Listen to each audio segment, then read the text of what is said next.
This week on the Road Unfiltered Podcast, we have Matthew Paskert, who has toured with 1,000 Horses, Jake Owen, and now with Morgan Wallen. Welcome, dude. What is up, brother?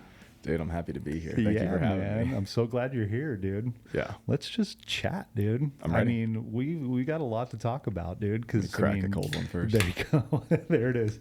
He's drinking a Monster Beast, and it is 10:15 a.m. Yeah. So the drinking has started on the show. It's just as good as I expected, man. What is that, a mean green? Is that what they call it? Dude, it's a mean green, or they had like a white frost or something like that. But I figured mean green is classic. There it is. You know? There it is. So that tastes exactly like a Monster, which is dangerous. Well, we're not sponsored by Monster, but neither am I. Maybe we will be after this. Shout out. Yeah, you're just gonna get cases of that now sent to your house. So, you're an insane photographer, dude. Your work is amazing. Thank you. Like, I scrolled all through your Instagram last night just to kind of like remind myself of how awesome you are. Thank you. And the images that you got, and just being out with Morgan, Jake Owen, others, it's just awesome, dude. Seriously. Thank you, man. It's been a wild ride. Yeah. It's fun though. We have a great job though, don't we? Yeah. So tell me a little bit about your where you're from. Like where you're from, what brought you to Nashville, all that stuff. So born and raised in Tampa, Florida. Uh-huh. Kind of a relatively sheltered upbringing, all guys, Catholic high school, like coat and tie, went off to college in Central Florida because I didn't get into UF and just kind of exploded and was drinking like crazy and partying and like, like I'm really good at math and I failed pre-calculus because I didn't show up to the labs. I would have gotten like a 97 in the class, except I didn't have the lab hours. Right. But it's because I got things done too fast, Yeah. So that was kind of a mess.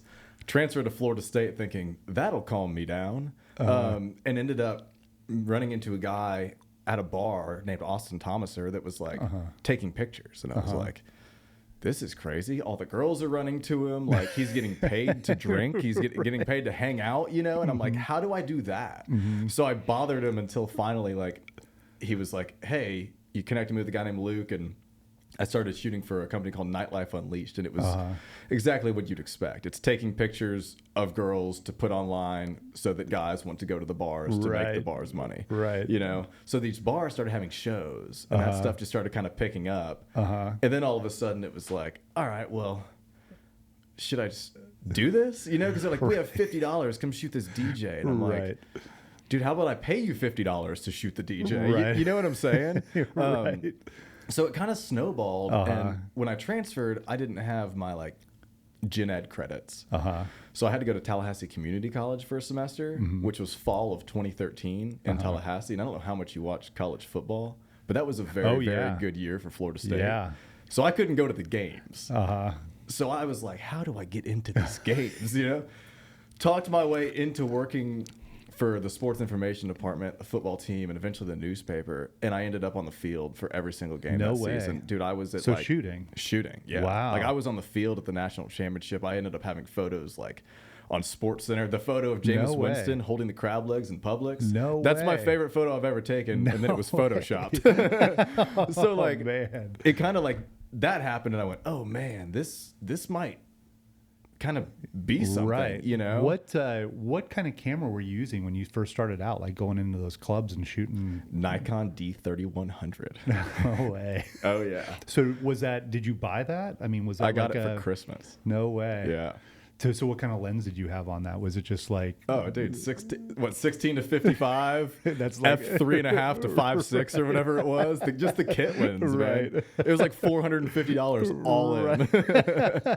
And you were probably snapping some great shots too with it. Some of them, there's like one picture of this guitar in black and white in particular that I got. That's like the one photo that I still am like, oh man, that's awesome, from like the club stuff. Yeah. But as soon as I got that gig, working the football team, I was like, I need something real. So I ended up getting a D610 full frame. Yeah. Ended up just spending every dime I had. Yeah. I was working at a car dealership at the time, shooting pictures for cars.com. No way. Making like $25 a car, and I was cranking out like 8 cars an hour in college, dude. Right. So like, you can do the math on that. Like I was like, I need a 300 2.8, I need a 70 200 2.8. Like I just bought everything from a 16 to a 300 all 2.8 because I was like, if I'm gonna get the shot, I got to have the stuff, you know. Exactly, it's true. Got quite a few of the shots, and yeah, man. So when you were shooting in Tallahassee, were you going back and forth, or did you move to Tallahassee? I transferred schools to Tallahassee. You did? Yeah. Gotcha. So you were there. How long were you there for? 4.5 years. 4.5 years. So I did 5.5 total years of college. Gotcha. Yeah. I needed a couple extra football seasons, man. That's right. So you were shooting football that entire time for the 5 years. Yeah. Wow, man. That's really cool. Man, it's always been kind of a dream of mine to do sports photography. Yeah. I miss it. Dude, I would go and work for a baseball team in a second if I could. Baseball? Like, yeah, I don't know. Is that your sport? That's my sport. Nice. Yeah. I mean, I don't know. Because I'm from LA, and it's just like, born and raised in LA, California, and I've just been a big Dodgers fan. So it's like, man, I would take the Dodgers gig in a second if I could. But yeah, it's just sports fun. Sports is fun, man. Did you enjoy it? Yeah, man. I miss football all the time. I like hockey. I'm not like a super. I don't know the high school guy that's about to get drafted. I don't know any of that stuff, but I really, really enjoy live events in general, and sports in particular. To me, it's like really exciting. Football is like, college football is like my number one. Hockey is like the only professional sport I really enjoy. Like, I'll watch the playoffs and the Super Bowl and all that, but I'm not doing fantasy football because I just lose money every time. So there's no point in me doing that. You know what I mean? Right. So if I could shoot hockey, like, dude, if I could get a gig with the Preds or the Tampa Bay Lightning and just do a season with them, like, I would be awesome. I would drop just about everything. I know, to do that would be awesome. I would do the same thing. Like, dude, there's a whole, you got to pull the thing out of the glass and stick your lens in, exactly, and hope no one comes and hits it. Like, I know. How stressful is that? I know, it's funny. So there's times I'd be sitting at a Preds game and I'd watch the photographers just pull that and pop their 70 to 200 in there and grabbing the shots, pull it out, pop it back. It's crazy. It's wild. Yeah. It's really cool. It's just it's so different from the world that we are used to now. But were you like, did the football team bring you on as like a staff photographer? So I started working for the sports information department, which basically oversees all sports for a college. Gotcha. So they put me on, like, I was on a couple football, and so you don't really work for the football team, you work for SID. Right. So they started putting me on, like, at first it was, hey, go shoot this tennis match, and hey, go shoot this sand volleyball, because we're in Florida, we had sand volleyball, which is honestly super exciting to shoot, because like, those women are extremely impressive athletes. Like, they jump like 4 feet in the air on sand. My feet hurt when I walk on the sand. You know what I mean? They're running and jumping. It's crazy. Shot some golf for them, and eventually they're like, oh, I feel like you've proven yourself. Here's like the first game of the season, and I think we were playing like Maryland or somebody like that, and Florida State won, I think 63-0, if I'm not mistaken. Wow. And I was like, this is it, you know? Wow. They put me on a couple more games, and that's when the newspaper kind of reached out, and they're like, hey, we're really looking for a staff photographer to cover football. Yeah. So, and it was the student newspaper at the time, so the FS View is what it was called. And then they're owned by Gannett, who owns USA Today and a bunch of other things. So once you're in the Gannett system, your photos kind of go everywhere. Gotcha. So like when I was shooting the bigger games, like, I mean, we did the national championship in end of 2013, I guess 2014 technically. I shot the first playoff game, college football playoff game at the Rose Bowl again. Oh, wow. So a lot of those, the Rose Bowl. Both games were at the Rose Bowl. It was awesome, man. That is killer, dude. I told Tim Tebow he needed to fix his shoe because his suit pants were like in his boot, and I was like, I grew up a UF fan. Like I was gonna be a Gator. I was gonna go there, and then it just, I didn't get in, you know? So I was like, whatever, I'm a Seminole now. So I was like, felt like I got some vengeance there on UF, but, stupid petty stuff, but it was fun for me. Did you feel like your career was going to be like a sports photographer? Dude, I went to school for business, for marketing. Wow. Like, I thought that I was going to get out of school. Well, that kind of goes hand in hand with what you're doing now. It's kind of worked out. I tell people, I'm like, oh, I don't use my degree, but like, I do. Right. The best thing I got out of college was my wife. Yeah. So, like, because I'm like, I regret going to college. I feel like that put me 5 years behind in my career. Yeah. That being said, I met my wife, who's put me 10 years ahead in life and career. Amazing. So it's like, that's amazing. I kind of have this love-hate relationship with my college experience. You know what I mean? Right. So jump back a little bit, because this is something that I want to know. And like, what I'm doing for this podcast is I really want to like influence the next kind of generation that come in, you know, because I want them to hear the stories about how, you know, how we all came about, like where we started to where we are now shooting these big concerts, because everybody is so like, I'll get DMs saying like, you know, how do I get your job? Where do I start? Like what kind of camera, right? We get it all the time. And this is my answer. This podcast is my answer, because I'm bringing on so many people that we could share these stories that they could go, oh, wow, that's how they did it, you know, or this is how they got lucky doing this path or whatever. Now, kind of rewind a little bit back to when you were doing the sports shooting in Tallahassee. You said something that there was something where your photos would get given to something that would distribute. What was that process? So, I mean, I would just go and shoot like normal. And then when we upload it into it was, again, Gannett, G-A-N-N-E-T-T, I think. They own the Tennessean. They own, again, USA Today. They own the Tallahassee Democrat there. They own hundreds and hundreds of newspapers.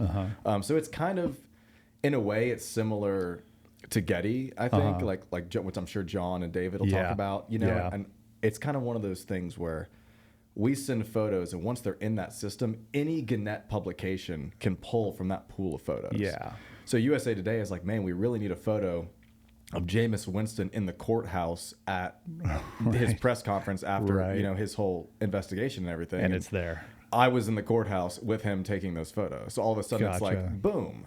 And I set up one of those, the Google search notification things. And it was just like, after every big game, like my name was just like, boom, boom, boom, boom, boom. And I was like, this is crazy, you know, because I'm sitting there going, I'm just shooting for the student newspaper. I do the same thing, the Google thing. Yeah. It's me and the artists that I work for and see what's coming through. It's cool to know. Right. You know? It totally is. It's like, babe, look at this thing I got. And she's like, that's amazing. And I'm like, Rolling Stone, you know, all that.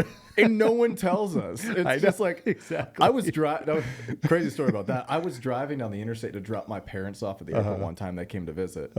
And I looked up, and there's this billboard on the left when you're coming, like, wherever the downtown loop splits southeast to go 24, whatever it is. I know exactly what you're talking about. It's on the left there, like, right by, I think it's Erie Metal Roofing or something's over there.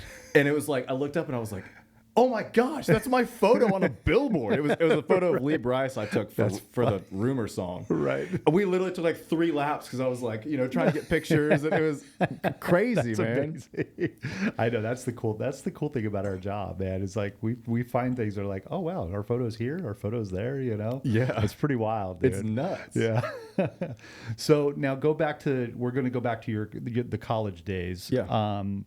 So obviously doing this for 5 years, then any cool, fun stories, like any photos that stand out that you took in those 5 years that you were there? I mean, the photo that I took, so that game, the national championship game, I mean, that's the best, in my opinion, the best photo I've ever taken.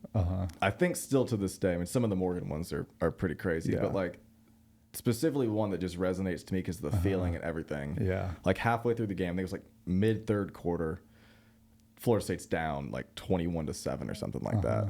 And Jameis makes this like 30-yard run, and he's got like 4 Auburn defenders behind him, and he like just won the Heisman after they tried to take it with the investigation and everything. And he straight up just like stiff arm Heisman poses him, and I'm sitting there with my 300-2.8. I'm just like, you know, got it. You know, at the end of the play, he actually runs me over. No way. So I have this crazy emotional connection with that play, and that play was like the turning point of the game. Wow. So to me, that photo from my college days is like that's on my wall, like that's on my brother's wall. We're gonna have to show it on this. Oh yeah, absolutely, man. Yeah, we've probably already splashed to it when you were talking about it. I'll happily send you the high res. Do you have footage of him running you over? Oh yeah. Do you really? Yeah. Oh my god. It was on national TV, dude. Right. That's amazing. We'll have to put that in there too. Yeah. That is awesome. So then what? So okay. So you did your 5 years there. Then what happened after that? I mean, like, what, you were done with college. What did you want to do? I didn't really know. Really? Honestly, I mean, like the photography stuff, like especially with the newspaper. Then I was like doing those clubs and stuff. Started doing like house photography for these bars and clubs that are having shows. eventually was the house photographer, like for the arena in Tallahassee. Oh, wow. And so, you sit there and you're doing that and all this. I shot Monster Jam and Disney on Ice and a bunch of, stuff like that that I forget about. Right. But like Jake Owen came through and Eric Church came through and Jason Aldean came through and it was almost like training. Yeah, in a way. It's first 3 songs. Yeah, if you're lucky, you're in the pit, and if not, you're at front of house. Yeah. Thank God I had that 300 from the sports days, Right. So I kind of did that, and then honestly, like, my wife watched that show Nashville, and she was like, "I love Nashville." Her waltz, which is when sorority girls turn 21, they have like a theme, and them and all their friends go out and drink. So her waltz was like Nashville themed. So she wore like boots and a sparkly dress and all this stuff.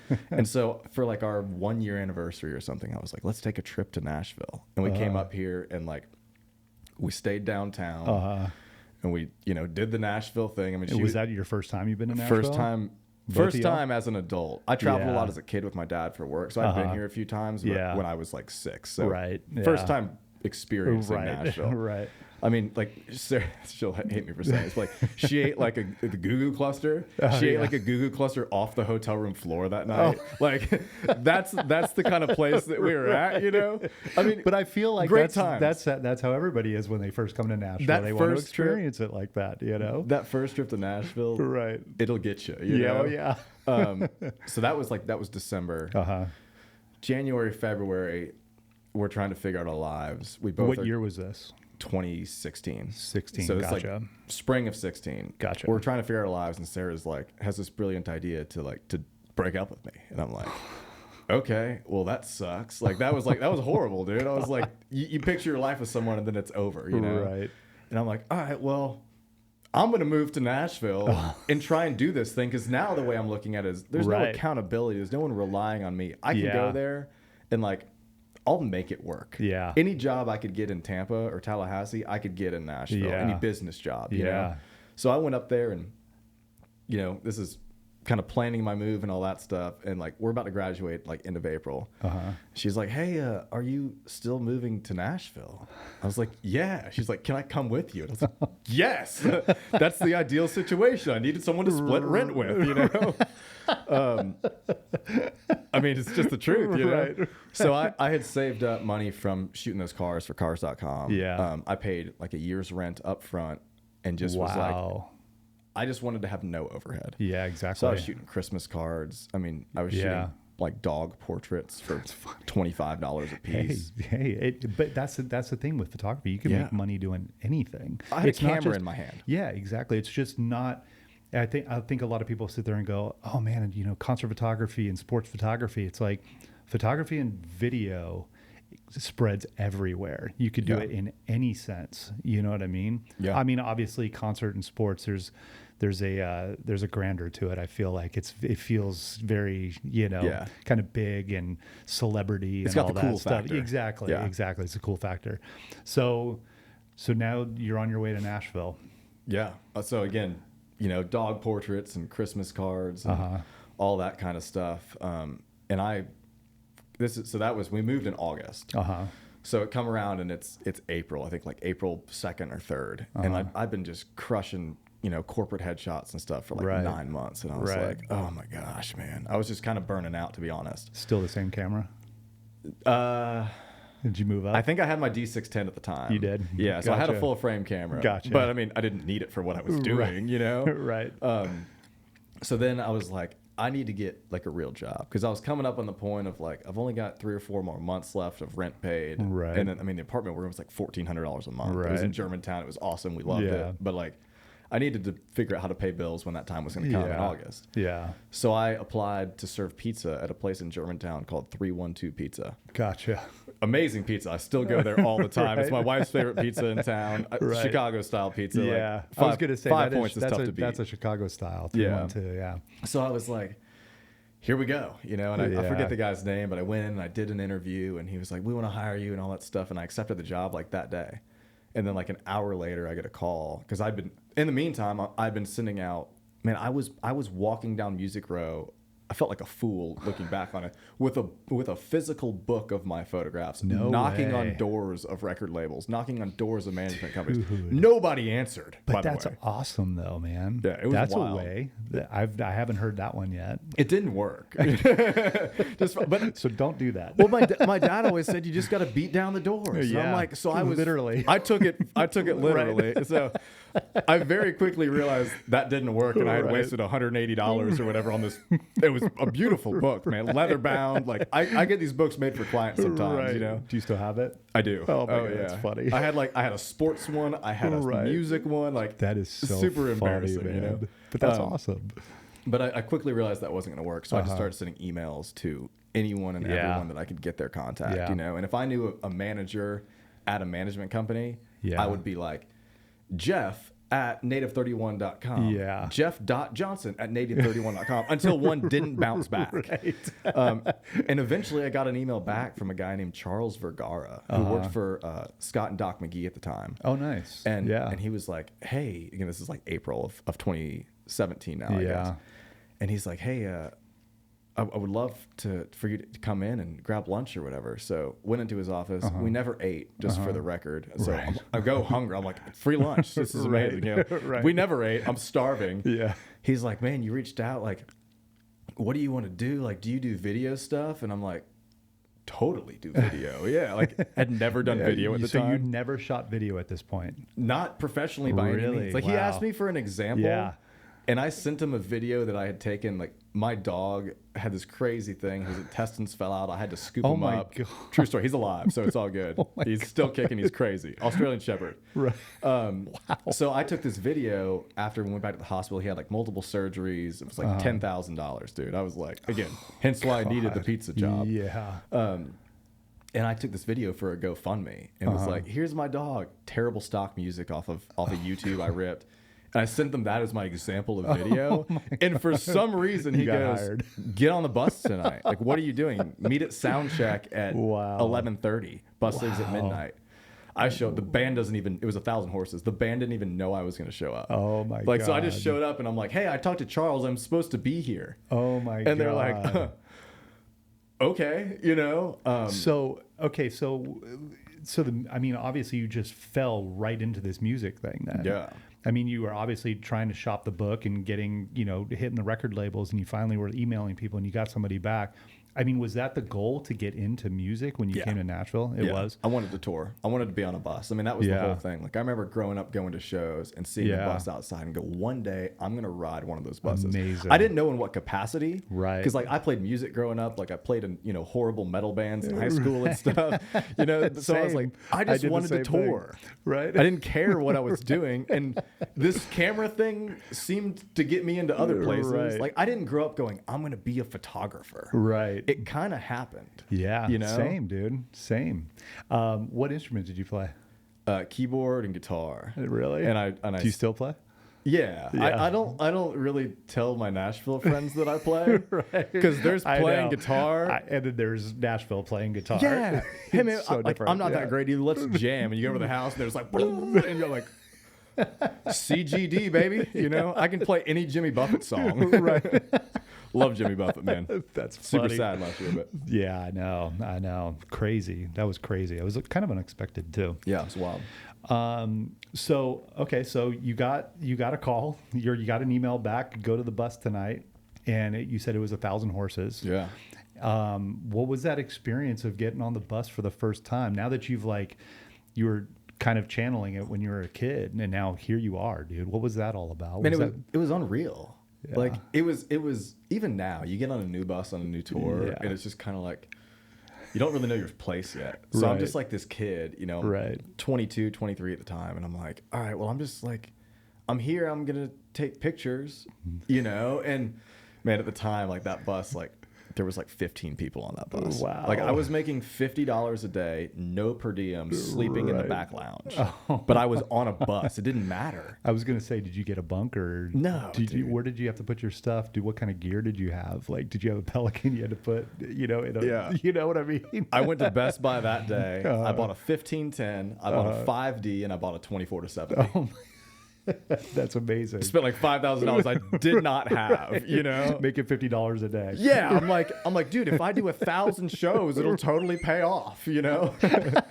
Like, I eventually did get a raise to $100 a day because I was assistant tour manager as well. Oh, wow. You know, I mean, dude, but those guys are awesome, man. Like, yeah. I have no, like, I don't mean to say that to talk shit about them by all means. Like, they gave me my first shot. And That's amazing. To this day, I love those guys, man. Like, some of those songs still give me goosebumps. Oh, just yeah, because they were it's like, awesome. Those are the ones. Are they still around?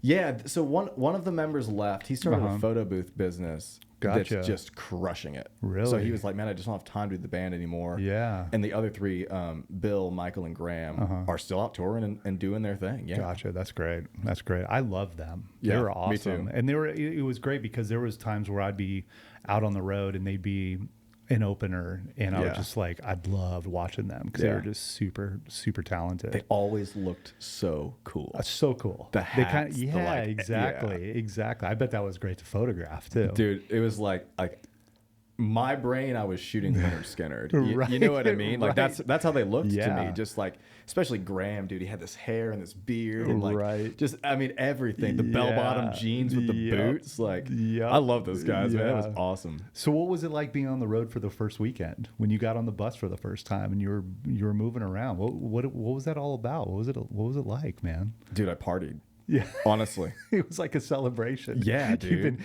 you've been cooked up for a long time wanting to do that. I've been waiting for this. Yeah, so I mean, the first show, I believe it was Clemson, South Carolina, playing their basketball arena, opening for Hunter Hayes. Oh wow! So you know, first show, I've got 25 minutes to shoot the show, and I'm like, oh my gosh, you know, trying to learn video at the same time. Oh, so they wanted you to shoot video too? Oh, dude, I was doing recaps every day. No way. Yeah. And you like didn't really do too much video. I had never opened Premiere until that day. No way. Like I didn't really even know what Premiere was. Wow. I just knew it was included in my Creative Cloud. You know, it's one of those apps where you're like, they always try to get me to download it, but I don't know what it does. You know, so I learned. Man. I mean, YouTube was still is an unbelievable resource. It really is. It really is. It's funny because I'll tell that to people where, you know, when I started, because I've been doing this for a long time. I've been doing it for 20 years. Yeah. And 20 years ago, there was no YouTube. Yeah. So I was up till 5, 6 o'clock in the morning trying to figure shit out. You know what I mean? Like editing and how to do this and how to do that. Yeah.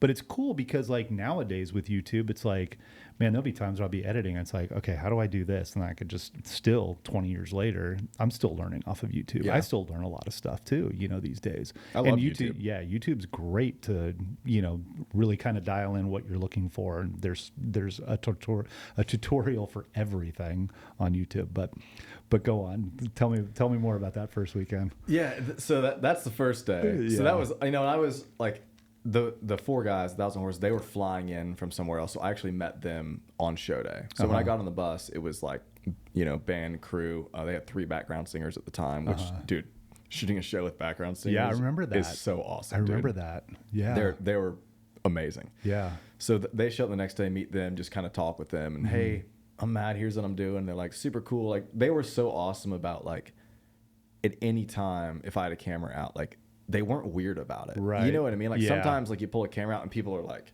you know, they were so cool. And like what you see is what you get with them. So I love that. The second night, fraternity party at Auburn. You could, you know, like after the show, we go inside the fraternity house and like we're playing beer pong with like college kids. Like I'm filming the whole thing because like that's my job, dude. It's like a scene out of Almost Famous. I was literally going to say that. Yeah, like that's the way I looked at it. I was like, it doesn't. I'm the kid in the corner. Just, you're like the journalist in Almost Famous. Yeah, and that's, you know, coming from the newspaper background and stuff. That's the kind of the way. Even to this day, I still look at the touring stuff as like photojournalism. Yeah, like I it's true. If I'm going to be out there, like I think it would be narcissistic isn't the word, but it would almost like. I don't want to think that I'm creating these moments when you're out there. Like when I'm like, there's certain times it's like, hey, we need some headshots, we need this, and obviously you know, sit there and make a moment, or hey, this would be cool if you stood right there. Yeah. But 99% of the time, like I'm just documenting, I'm capturing more than anything. So Rachel Deeb said that she's creating FOMO. That's what she's doing out on the road. Hell yeah. Because it's like, you post a photo and it's like people want to go see that show. Yeah. It's like creating the FOMO. Oh, absolutely. You know Especially the recap videos. Yeah, That's just exactly. like, how do you make this look like the most fun night ever? Yeah. But not give them too much. Exactly. You know? It's so true. It's so true.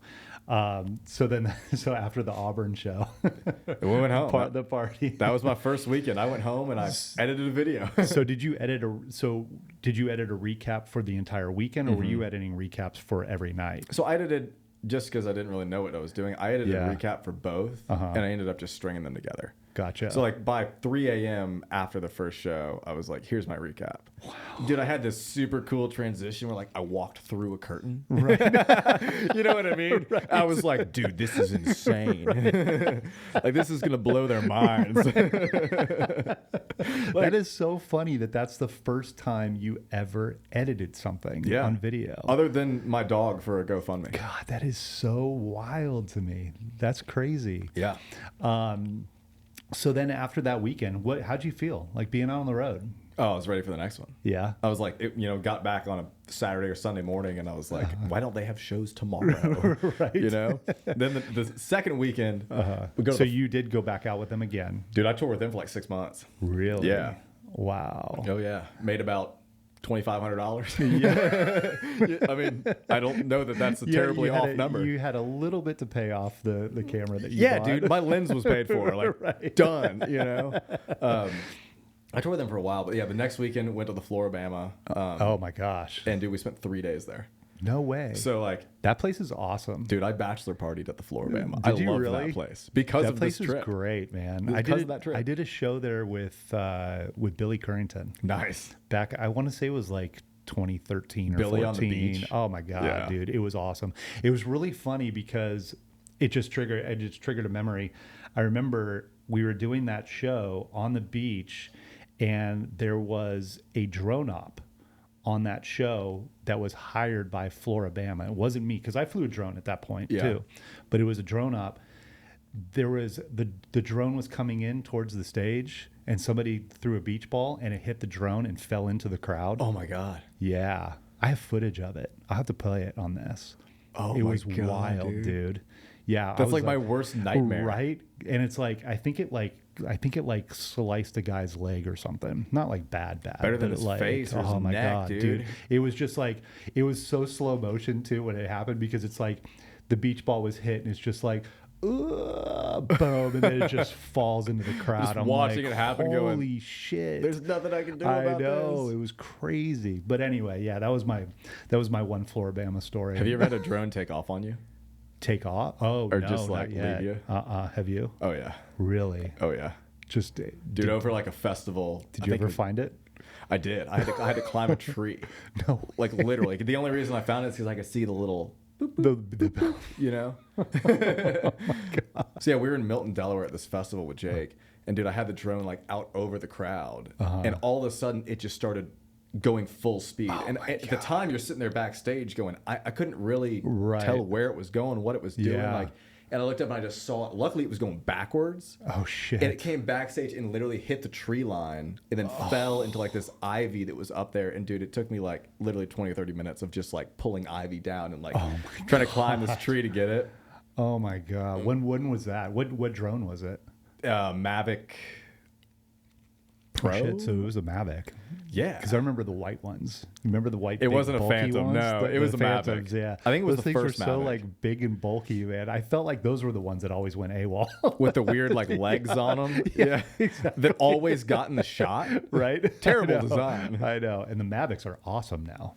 Like, they're insane. Unreal, man. I love how they've kind of recreated that a little bit. You know, kind of went away from that whole white look, you know, and it's just so compact and flat and just the lenses are insane now. The Mavic Air is like this big when it's folded up. It's insane. I know. I got one. I took a trip last year. Me and my wife went to Thailand and the Maldives, and I bought a little Phantom, or not a Phantom, the Mavic little Air 4 thing just to take, for travel. Insane. Dude, it's insane, Yeah. man. Like they're just so tiny and it's like underweight. So it's not like a red flag or anything like that, but they're awesome. But anyway, we totally like went off topic to dude, to drones, a beach ball took the drone out and the drone cut the dude's leg open. Like we had to explore that. So that was my Floribama story. I love that place, man. But dude, that place was awesome, man. That was a really good time. That was a great show. I'll never forget. Like that show was literally on the beach. He didn't do it inside. Yeah. Is it you could play inside, right? Mm-hmm. Gotcha. Yeah. Yeah. So he did it outside on the beach, and it was just, man, I'll never forget that for some reason. I love it was that such place. a good venue, and just the people and the party, and oh my God. I was super crazy. worried, and like I think it was Hurricane Ivan a while ago, wow. like flooded it really bad, and I was yeah, I was I remember oh that. man, I hope it's not gone, but That's right. it's still there. It's course. been flooded 15 times. Right. Doesn't even matter, No, I absolutely love that place. Yeah. Like any opportunity I have, anytime I'm near Pensacola or Gulf Shores or anything, like I'm always going to stop by there and at least get one bushwhacker. Yeah, exactly. What's your speaking of like favorite venues, what's your most favorite venue that you've ever been to? Oh man, It's a good question. Makes you think. I mean, I feel like it's easy to say the Ryman. Oh wow. Like I do love that place just because Yeah. I have a lot of nostalgic moments there. Yeah. Oh man, favorite venue? No, not an arena. I can tell you that. I mean, I love arena tours as far Right. as like the day-to-day quality Yeah. of life. Absolutely love arena tours. Yeah. Creatively, they're tough. Yeah. 100%. Yeah. I mean, dude, I shot Wrigley Field and Fenway Park last year. See, that's right at the top of your brain, dude. Yeah. Those are insane. Insane, man. Absolutely insane. Like, I've I got never locked- shot Wrigley or Fenway. Dude, you have to. I want to so Just make it bad. happen. I know. I'm going to. You I'm going to. have the portfolio. Just like, I'll shoot for free. I just need to check this off my list. Exactly. What about like Red Rocks or Watershed? Have you been there? I've never done Red Rocks and I've never done Watershed. What? I've never even seen a show at Red Rocks. No I went there way. one time and like ran up the stairs and ran down it like on Right. a family trip just to say Oh, I've seen it. wow. But I've never seen a Wow. show there. So when you finally do it, just text me and be like, dude, that's my favorite venue because it's awesome. The view. Yeah. Yeah. The Watershed is amazing, dude. Yeah, Oh the my gorge. God. Yeah. That place is awesome. Yeah. I'm surprised you haven't done that yet. Dude, I That's crazy. just haven't. I mean, Wow. Stagecoach is awesome, but it's Yeah. not like, it's not a sexy venue. It's just, there's an unbelievable amount of people there. Yeah, exactly. Are So- you doing Stagecoach this year? I think so, yeah. Yeah. I mean, Morgan is. So. Yeah. I'll be In- there. I'll in be there theory. I'll be there on the same night as you guys. Really? With Yeah. who? Megan Maroney. Nice. Yeah. Dude, she's awesome, man. Yeah. She is so Yeah. awesome. She's crazy talented, dude. Yeah. Crazy talented. And then I'll be there the night before with Miranda Lambert. Oh, sick. Yeah. So I'm there kind of the whole weekend. Dude, that's awesome. I know. This will probably air after I don't know, maybe when is Stagecoach? End of April? April 27th or 8th, something like that. Yeah, this will probably air maybe that week.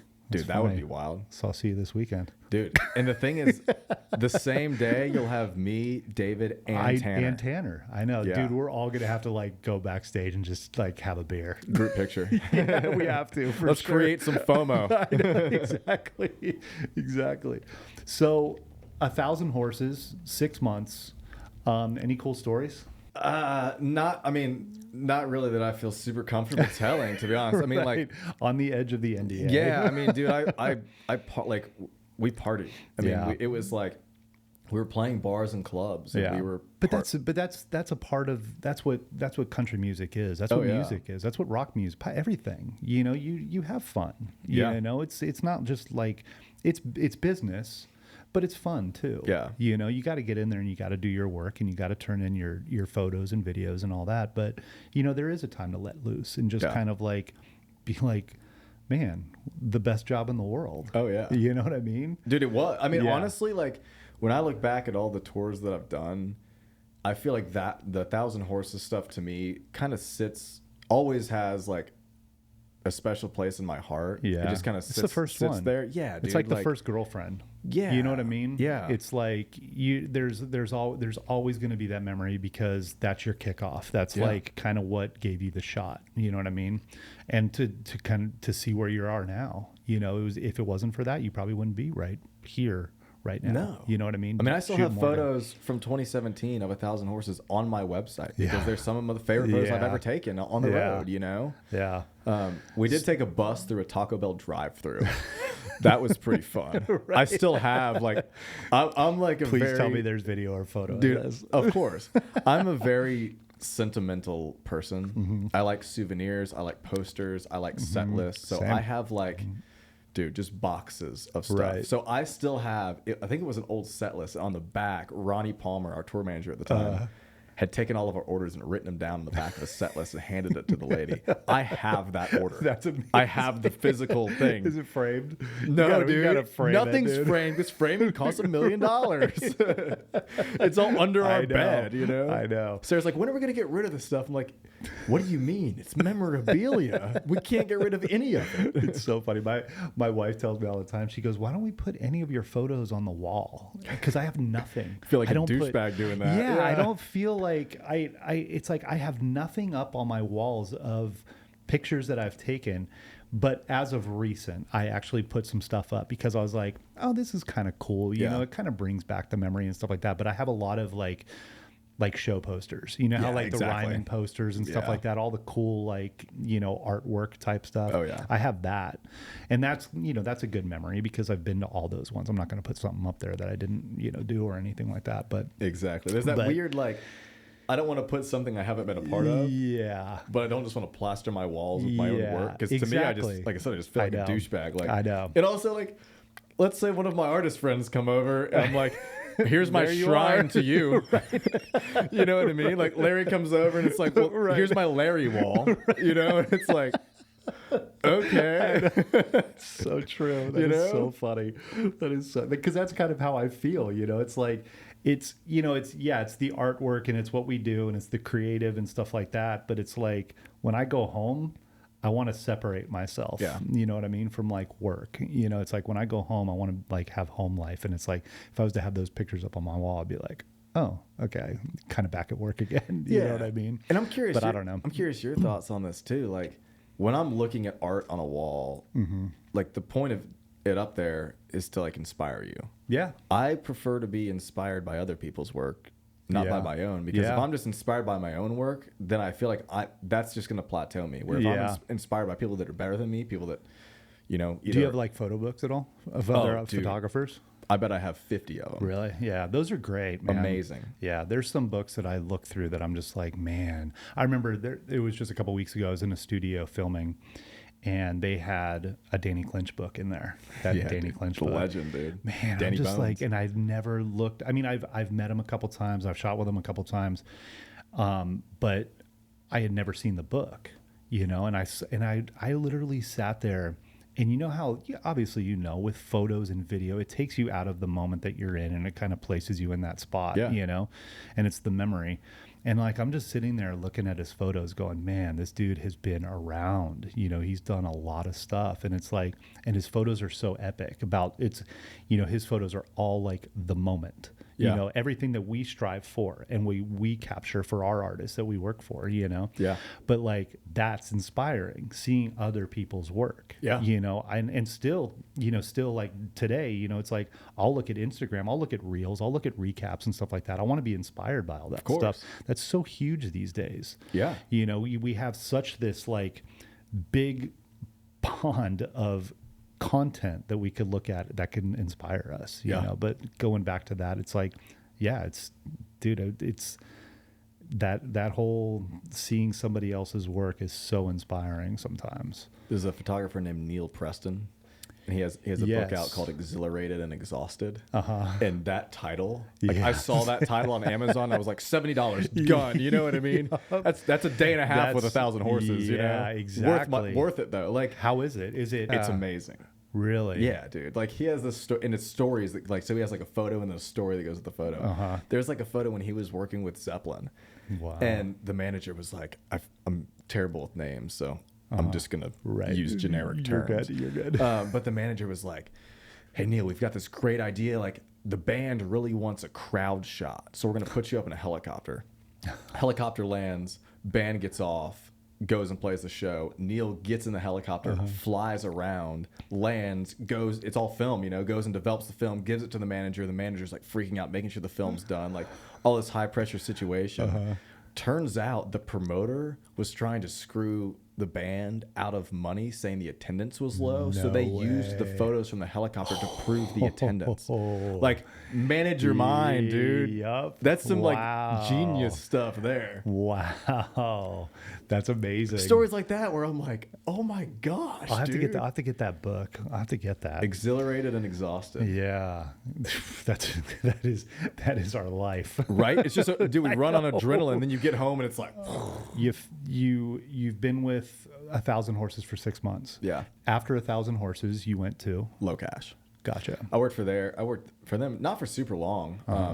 I had been trying to reach out to John Party for like a year. That was like, I love that guy's music. Right. Like something about it, I'm just like, I just love the guy's voice, love the guy's songwriting, love the songs he's putting out. Like at the time, Heartache Medication had just kind of started hitting off, and he was playing his CMT tour, which every artist does their CMT tour. It's the same venues. I'm looking at the Hotel Roosevelt over there, like the Rave was my first. I think it was my first John Party show. Was the Rave? No way. Yeah, dude, that place is awesome. Wild. That pool. Yes. Yes. Yeah. If anybody in the Milwaukee area goes to a concert, you got to go to the Rave. Yeah. Because it's just cool. Like even like. We've been lucky. I mean, I've been lucky enough, and you have been lucky enough to do it as like working for an artist, but seeing all the backstage area, like you said, the pool. Have you been in the Pillow Room?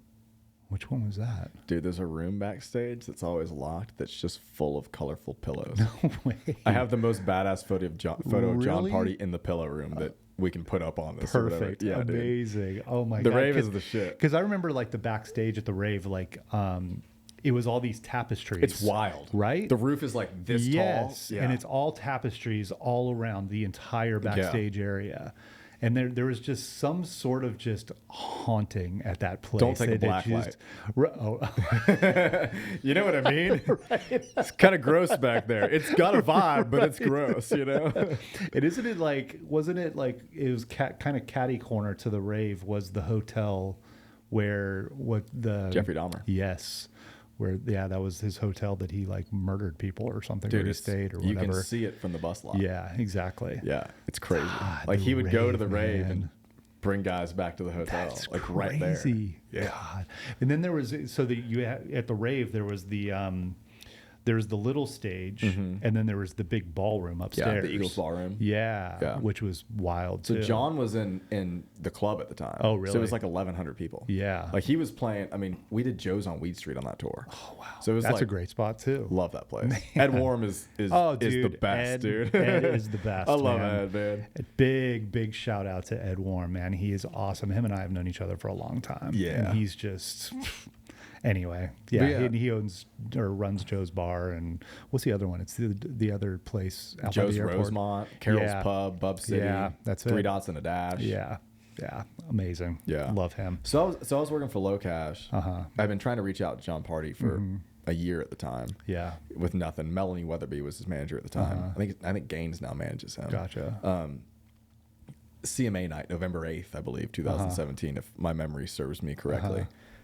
He wins some new artist or some award. Next morning, Melanie, congrats on the award, Right. And she responds, goes, crazy timing. We're looking for a content guy. And I was like, no way. Wow. I called a guy named Ross Schilling who was managing Low Cash at the time. Was like, hey, I got the John Party gig.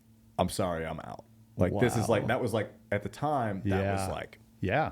Because I wasn't searching for notoriety. I wasn't searching for the big artists. I was trying to do that balance of, at the time, it's like, I'm not going to reach out to Carrie. She's got Jeff. Right. But John Party's starting to sell out some nice venues. He's got a couple of number ones in a row. Like, Dirt on My Boots is like, that was the jam, dude. That fiddle, like, oh my gosh, man. So she was like, we're actually looking for somebody, which was awesome. So I went and did 5 or 6 of those club dates, Joe's, the Rave. I can't remember what the other ones were. What a time too. What a time. Like with him winning an award like that and then going doing those shows because the recognition was huge at that they were point. all to the wall. Yeah. Dude. Like every show was sold out, and he would go up there and play his songs and he'd do his little dirty dancing thing during Dirt on My Boots, which always I was like, yes, you know. And there's nothing like a cowboy holding his hat up at the end of a show with the sweaty hair. Like that is like, that's just iconic stuff. That's awesome. So I did that, and then he opened for Miranda on the Living Like Hippies tour. Gotcha. Like January, February, March, and of course, you know, it's like the winter, and they're like, you know where we should go? Oregon. You know? Isn't it amazing how sometimes they route the winter just in the north? Dude, I just did a winter run with Larry Fleet. He was opening for Parker McCollum, and it was like we're driving through a place called Snoqualmie Pass. They're making you put like chains on the buses and all this stuff, and like they're like, beware, do not drive here, and we're like, we'll just do it in the middle of the night with 12 people on board, you know? They need to route, I mean, and they do, but I feel like they need to route winter tours like just the South, you know, Florida, Texas, Crash My Louisiana. Playa, you know? Exactly. Crash My Playa has it figured out. Why are we doing a winter tour in Canada? You know? Southern Hemisphere in January, please. Exactly. So true. So true. So you got the party gig. Yeah. And then you said that you were on Miranda. Mm-hmm. It was Miranda's tour. I was working for John, though. Yeah. So how was that? Dude, it was awesome, man. It was an opening slot on arenas. So you know we're done, or direct support slot on arenas. So we're done at 8 o'clock, 8:30. Yeah. And I don't know how much you know about John Party and his organization, but we had a few drinks. You know? She had I think it was Wanda. I can't remember the name of her trailer. The Airstream. So like we're done and head to the Airstream and grab some drinks. And, you know. Well, and as every, you know, artist does, you know, on an opening tour, you know, it's like I feel like a lot of those, you know, acts that are the opening act, you know, they find the inspiration in the act that they're opening for. Yeah. You know what I mean? So they'll go and grab a drink and go out into front of house and watch their show and get inspired. You know, I feel like that's what a lot of opening acts do, you know. Well, and especially too, like, Miranda's so cool. Yeah. You know, like she after her show, she would come straight to the Airstream and hang out with us. Right. You know, and it was really cool, man. Like that was my first like big tour. Yeah. You know, and I use air quotes just because I was working for support versus working for the headliner. But that was my first experience like in arenas and stuff. Consistent. Yeah. Like I had done a couple arenas here and there, just the one-offs. Like that was my first, I'm on an arena tour. Yeah. Like catering, you know, like it's not the best barbecue in Des Moines, Iowa, or the best barbecue in what, you know, it's like I know we're country music, but feed us other food, you know. So it was like real meals. They had like a juicer. I was making ginger and lemon shots every morning, going, "This is the dream," you know. Exactly. So I did that until about March with him, and then, this is 18. This is 18 now. Gotcha.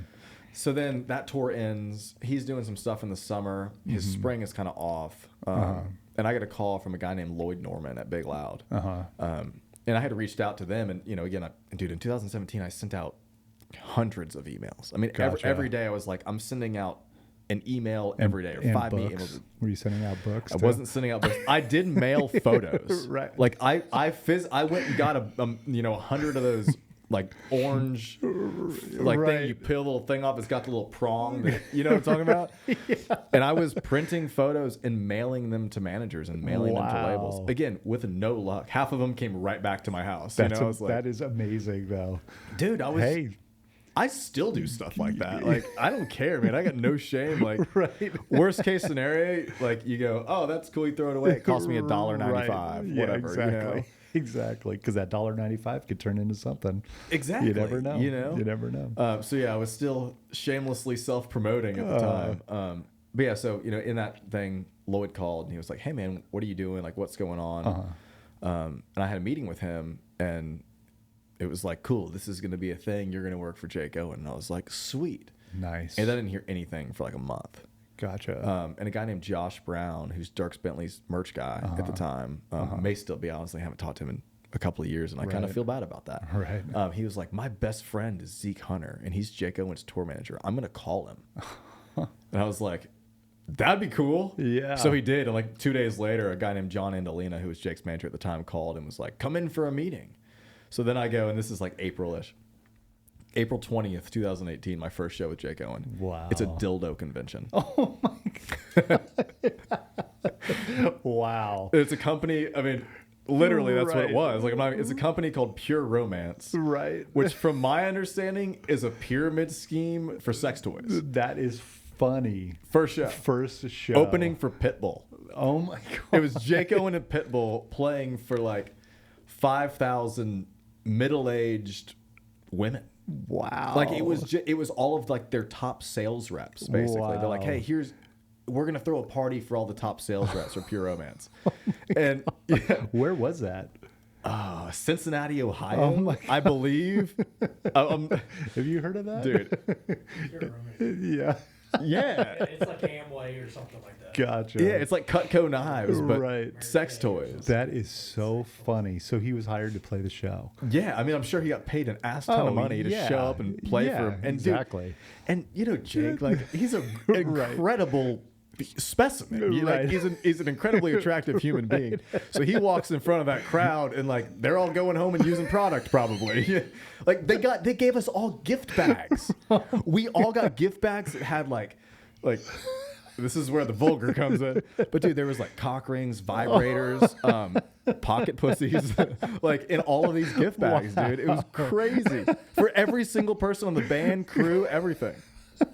Wow. All kinds of flavored lubes. The podcast just took a turn. I mean, dude, that was my first Jake Owen That show. is amazing. Yeah. That is hilarious, man. Yeah. Oh my God. So was that like a part of like a weekend run type thing? Yeah, it was. So- I think it was. I'm 90% sure it was Cincinnati, Ohio. Right. And the next weekend was a festival, I think, called Red, White, and Boom. I've It's- heard of that. it's in an like a arena. smaller one, right? Yeah, it's in an arena. Yeah. So it's like 10,000 cap arena. It was. I think it was Jake, Brett Young, a couple other people. I want to say it was Tulsa, Oklahoma, but again, Gotcha. we've done so many shows. It was Red, it White, all and runs Boom. I together. can't remember where it was. Gotcha. So that was like the first weekend. Yeah. Did a recap, did the whole thing, and he was Yeah. like, "Dude, this is awesome." And Jake's from Florida. Yeah. Went to Florida State. Yeah. I was able to show him photos. He played the pre-show concert for the national championship in 2014. Oh, wow. I had photos. I was No like, "Dude, look way. at this photo of you from at the And time you 4 or took 5 it? years ago." Yeah. Wow. So like I had these photos of him playing in Tallahassee at the arena when I was the house guy, like holding up this, because like the Seminoles, they make the actual Seminole tribe makes these spears for all the gas, and he's like holding up the spear. no like, way. That is so wild. so super cool. Him and I got along really, really well. Like we kind of became like super close friends. And, Yeah. I mean, to the point where like, dude, he like sang at my wedding, and like, Wow. like Jake and I like homies, man. Like it I've was heard really that. cool. I've heard that you and Jake are pretty close. He's an incredible human, Yeah. man, and like his music is awesome. And, Yeah. like it's Yeah. he's the shit. He took unbelievable care of me. Yeah. So that was my first weekend with Jake. Yeah. Second weekend, private jet to Stagecoach. Oh, I was God. like, here we go. Here we are. He brought me and Spidey out. Oh, no way. So yeah, That's So awesome. it was super cool because I got to learn a lot. Again, still at the time, I'm 24 at the time. Yeah. Second run with Jake, like again, my first taste at like now I'm working for the headliner. Right. And I mean, I think he was direct support for FGL at the time. Yeah. But like, dude, there was 90,000 people inside the gates when Jake played. Yep. And I'm just standing behind him. Stagecoach is insane, It's dude. nuts, It's man. insane. Wearing masks before COVID for the sake of the dust. Because of the dust. Yeah. Yeah. Dude, that's like Dust Bowl. Like, that is the definition of Dust Bowl. Yeah. That one in, what's the one in Colorado? There's one in Colorado that's a big Dust Bowl as well. I forget which one it is. Grand Junction. Country Jam or something like that. I don't oh know. my There's God. a million of them. But yeah, Spidey. That's Yeah. funny, man. Yeah, I dude. just did his podcast last week. Nice, dude. Yeah. That's awesome. Have you You got to seen have it? him do yours. I know. I want him to. Do season 2, he's definitely on board. Yeah, for sure. Man, he's awesome. He's a great, huge dude. inspiration to me. Yeah. He helped me a lot, especially that first weekend or two. Yeah. We kind of became like, I felt like he was kind of like a mentor to me there for a second. Yeah. And then we both just have grown and become so busy that we haven't really, honestly, we run into each other at parties and events and stuff. Yeah. But I wish we were better friends. That'd be awesome. Yeah, Spidey's great. Man. Unbelievable. He I needs to do know. a book. Him and John need Yeah. to do books because I would buy Yeah. both of those books. Yeah. It's funny because when I went on Spidey's podcast, we were talking about how him and I, because we're a little bit older in the business, and it's like we've kind of paralleled, but we Yeah. never really like met. We never crossed. We never there was never an artist that we both worked for at a time, but we were kind of like, we just would cross and then we'd go away and then we'd cross again. And then just like within the last 2 years, you know, him and I have just become friends, you know, and then That's doing awesome. the podcast. And then I ran into him at a concert a couple days later after That's the cool. podcast. I'm like, dude, this is how friendships happen, man. You know, Yeah. in this business, you know, you just run into each other, you know? So, so the first Stagecoach show. It's crazy. Yeah. It's just crazy, dude. Like, it's Stagecoach. Jake like jumped off the stage into the crowd and stuff. It was dude, it was awesome. I was like, this is rock star shit. Right, you know what I mean? Right. Like, So were you heavy into video then at that point too? I was leaning a little bit more into video than Really? photo at the time. Gotcha. Honestly, Why is that? I mean, Spidey was there. Oh, So Right. like, why, you know? Right. And Spidey kind of talked and he just kept telling me, he's like, dude, short form video, and this is Yeah. 2018. He's like, short form video, Yeah. like focus on that. yeah. And the dude was right. Yeah. Well, yeah. You know? Yeah. And then after that was like I think some Suntan Valley, Arizona, or some Right. other West Coast show that Yeah. routed well with Stagecoach. Yeah. And then we flew home and I think Jake had some time off after that. And then man, I was out with Jake after that for years. Yeah. I was going to say you were with him for a while. Yeah. Wow. That's really cool. We were both nominated for CMA. Same year. Same year. 2021, I believe. No, Yeah. 2020. Because I think that was one of the first times that I really like heard your name. Dude, that you know? that was the first time they ever put tour photographer, videographer of the year. Yeah. And I believe that is because of a man named Keith Gale, who was managing Jake at the time. And Really? when the touring awards came, I was like, how is this not a thing? Exactly. How is this exactly. not a thing? I feel like we were always kind of in the shadows because we had to be in the shadows in a way. Yeah. You know, and when they finally announced that, I was like, man, I'm like, finally, Yeah. the tour videographer and photographer get a little bit of a recognition, you know, with the whole award thing, Which is you know, awesome. which was great, man. Yeah. Jill won that year, if I'm not mistaken. Yes, with she Kenny, did. Yeah. Which it's Kenny Chesney. I know, exactly. You know? Exactly. Apparently this year, you know, they did like a crew of the year. They've backline tech of the year. That's amazing. Like they've been like That's amazing. adding, you know, it's just because there's a lot of jobs out there, you know, in the touring world, you know, but kind of going back, you know, I feel like CMA but just recognizing, you know, that there is that position now, you know, and it's a standard position on tour. Oh, yeah. You know, because back when I first started doing this, it was a luxury item. Dude, it was same. like, yeah, it was like, Hence the $50. yes, exactly. Where it was like, you know, oh, we could have a video guy to like document the tour, you know, or Yeah. whatever. It's like, okay, well, and then, you know, when I first stepped foot on a tour 20 years ago, it was like, what is this guy doing out here? Why is there a photographer and videographer? Yeah. Like, it was new, Yeah. you know. But Especially like the band and crew a lot of times are, you know, because they're not the artists. They don't want to be on camera. Yeah. So a lot of times that stuff's uncomfortable. Yeah. I just would put a camera in everybody's face. I still do, man. Like, especially like with the Morgan stuff, like Right. during production days when Morgan's not even on site. Yeah. Dude, I just walk around and like my wife always makes fun of me. I just walk around and bother people while they do their Right. jobs. Yeah. And as soon as I get them to crack a smile, I'm just like, got them. Yep.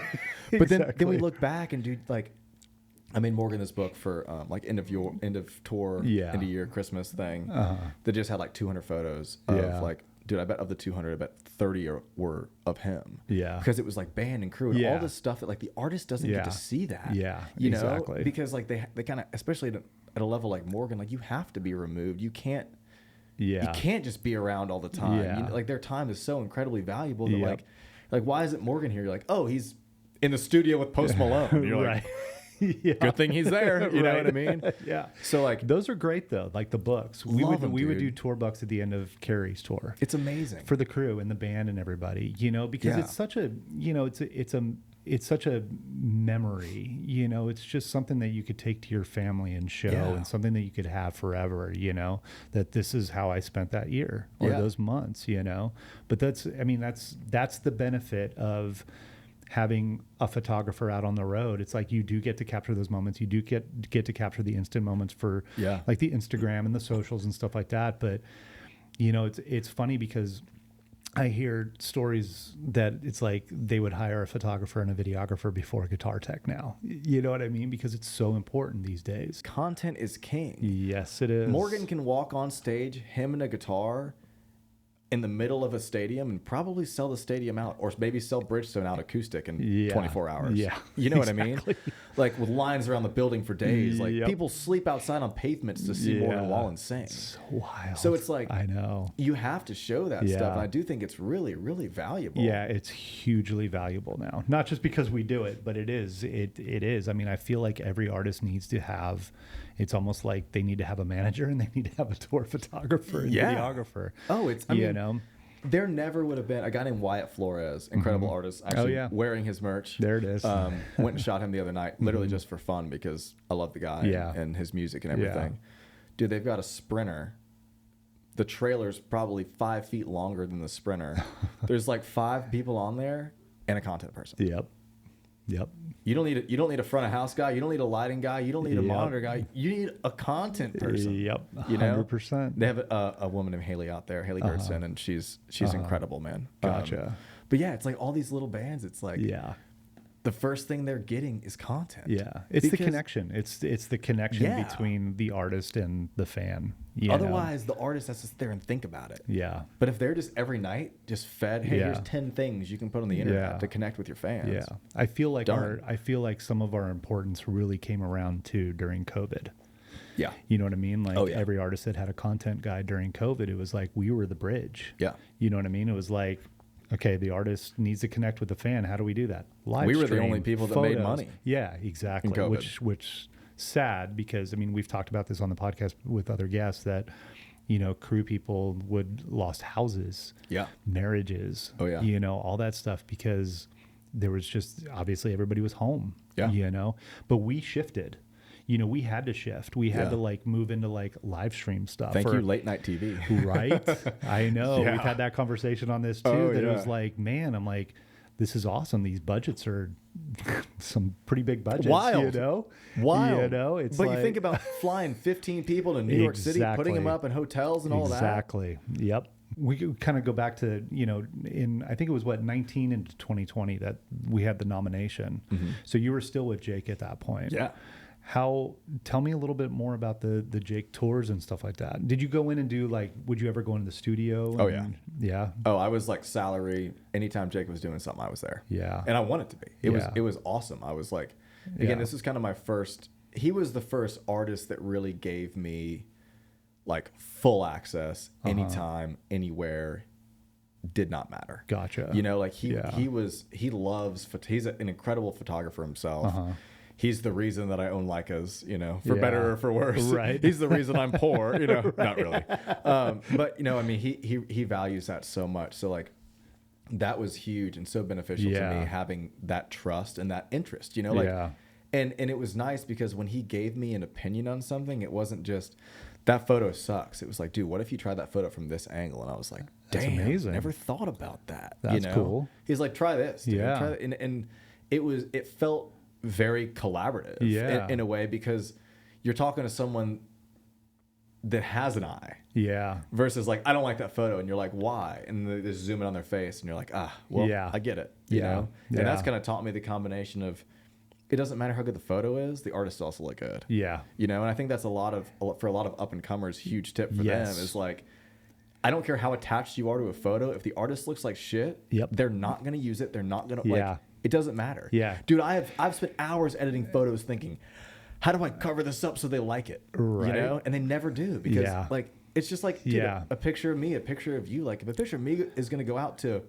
X amount of Instagram followers, I want to like how I look. Yeah. And I feel like too, you know, a lot of, you know, like you said, you know, talking to these new up and comers that want to do this, you know, it's not about your filter that you put on it. It's literally like, it has to be about the artist. The artist is hiring you to kind of make them look great. Yeah. You know, and it's like, you might like this filter, but this filter doesn't work right for the artist. You know what I mean?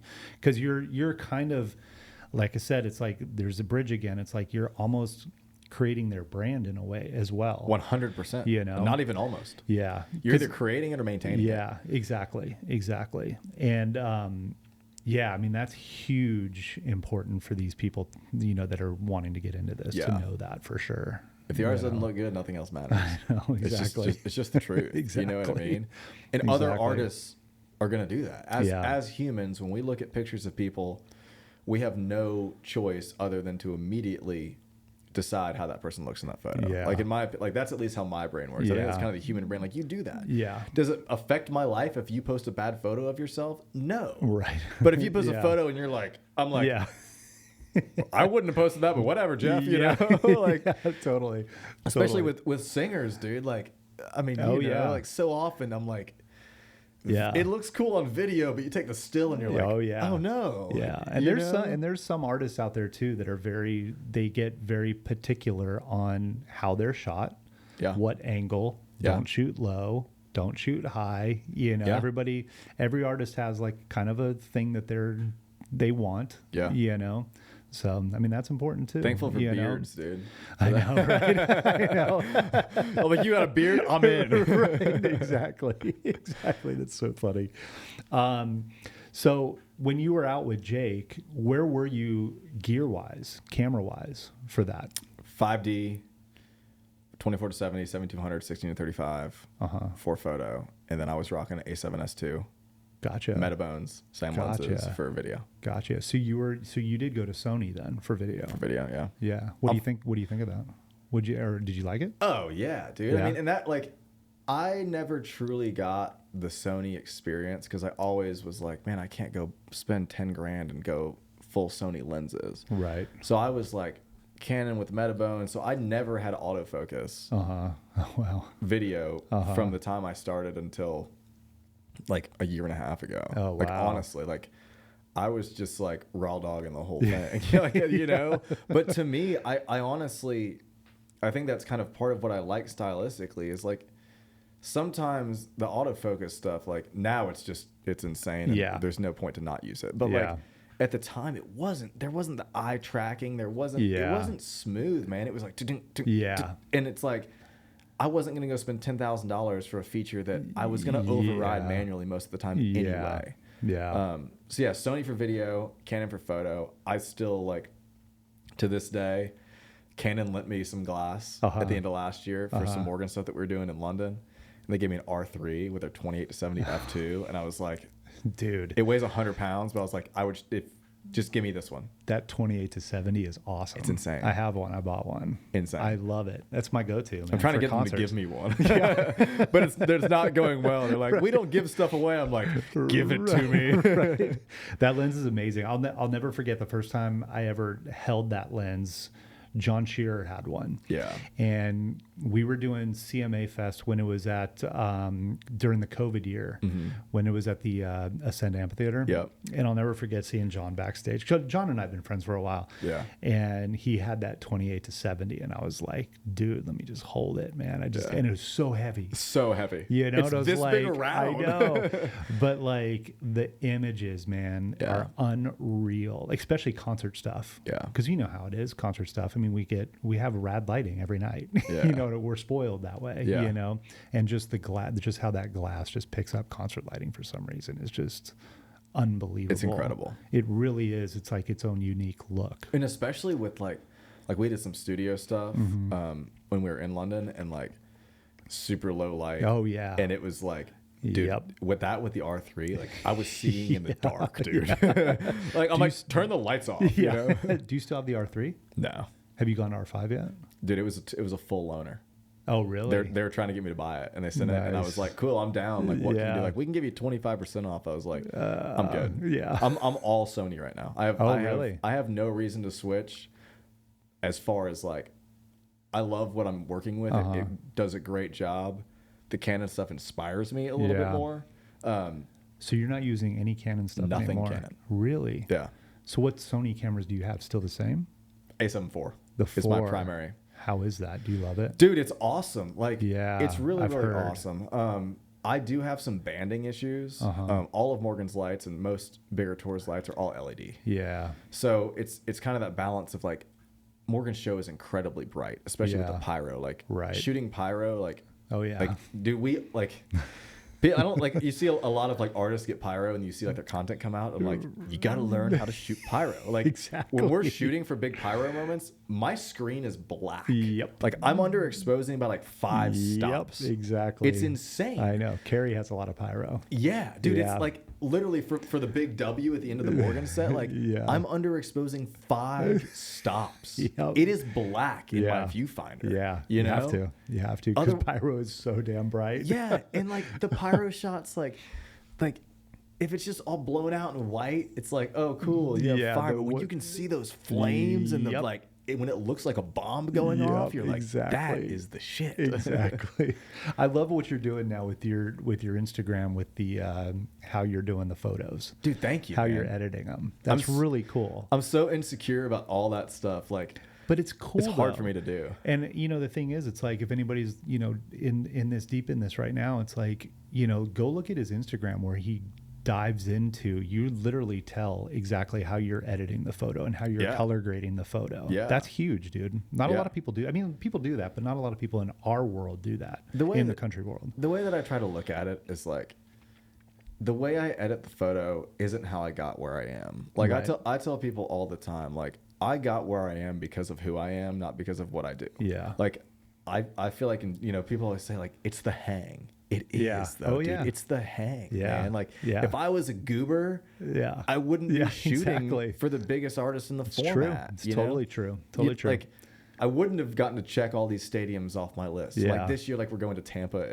in I think June or July. Amazing. Like shooting at Raymond James Stadium, Yeah. and I'm getting goosebumps thinking Yeah. about it. But like I grew up going to shows there. I remember seeing Yeah. like Kenny Chesney and Tim Yep. McGraw on the Brothers of the Sun tour Yeah. there, and I'm like, That's funny. like, Yeah. and so it's, Yeah. and I do believe that like I learned the tool like the back of my hand. Yeah. I went full nerd, Yeah. and I learned every setting and everything for every new camera I get before I even Yeah. go to a show. Like I sit there and I'm Yep. like a loser, dude. I read the manual. I read the physical thing. Right. Like I wear Right. out my manuals, Right. you know? Yeah. And like, so my thought was like, if I learn to use this tool where it's a reflex, it's a Yeah. muscle memory. Yeah. I'm not thinking about my camera. Obviously Yeah. there are situations and challenges that Yeah. like problem solving you have to do. Yeah. Technology is technology. It fails you sometimes. It is what it is. You Yeah. know? But if you can learn that camera, learn that tool. Oh yeah. Like if there's a nail sticking out of here and I know that I can just do this with a hammer. Yeah. And it's going to go every single time straight into this table, Yep.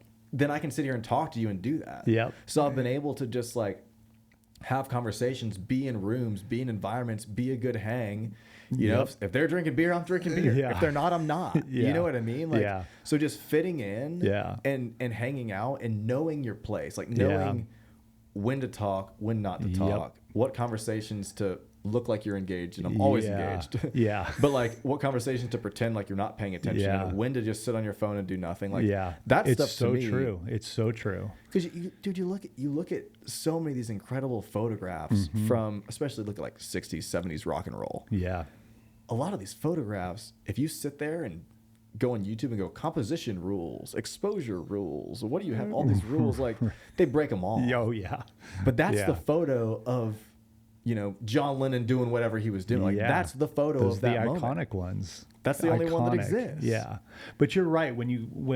Going back a little bit, you said like learning the tool. Yeah. You learn it to where like you don't have to think about, oh, I got to change this. It's all muscle memory. Yeah. Because it's like when I'm shooting, it's like if my exposure or my ISO or whatever, it's like boom, boom, boom. I don't even think about it. I Yeah. know what I'm doing to get that shot. Yeah. And then the hang too. Yeah. I always say your work's going to get you there.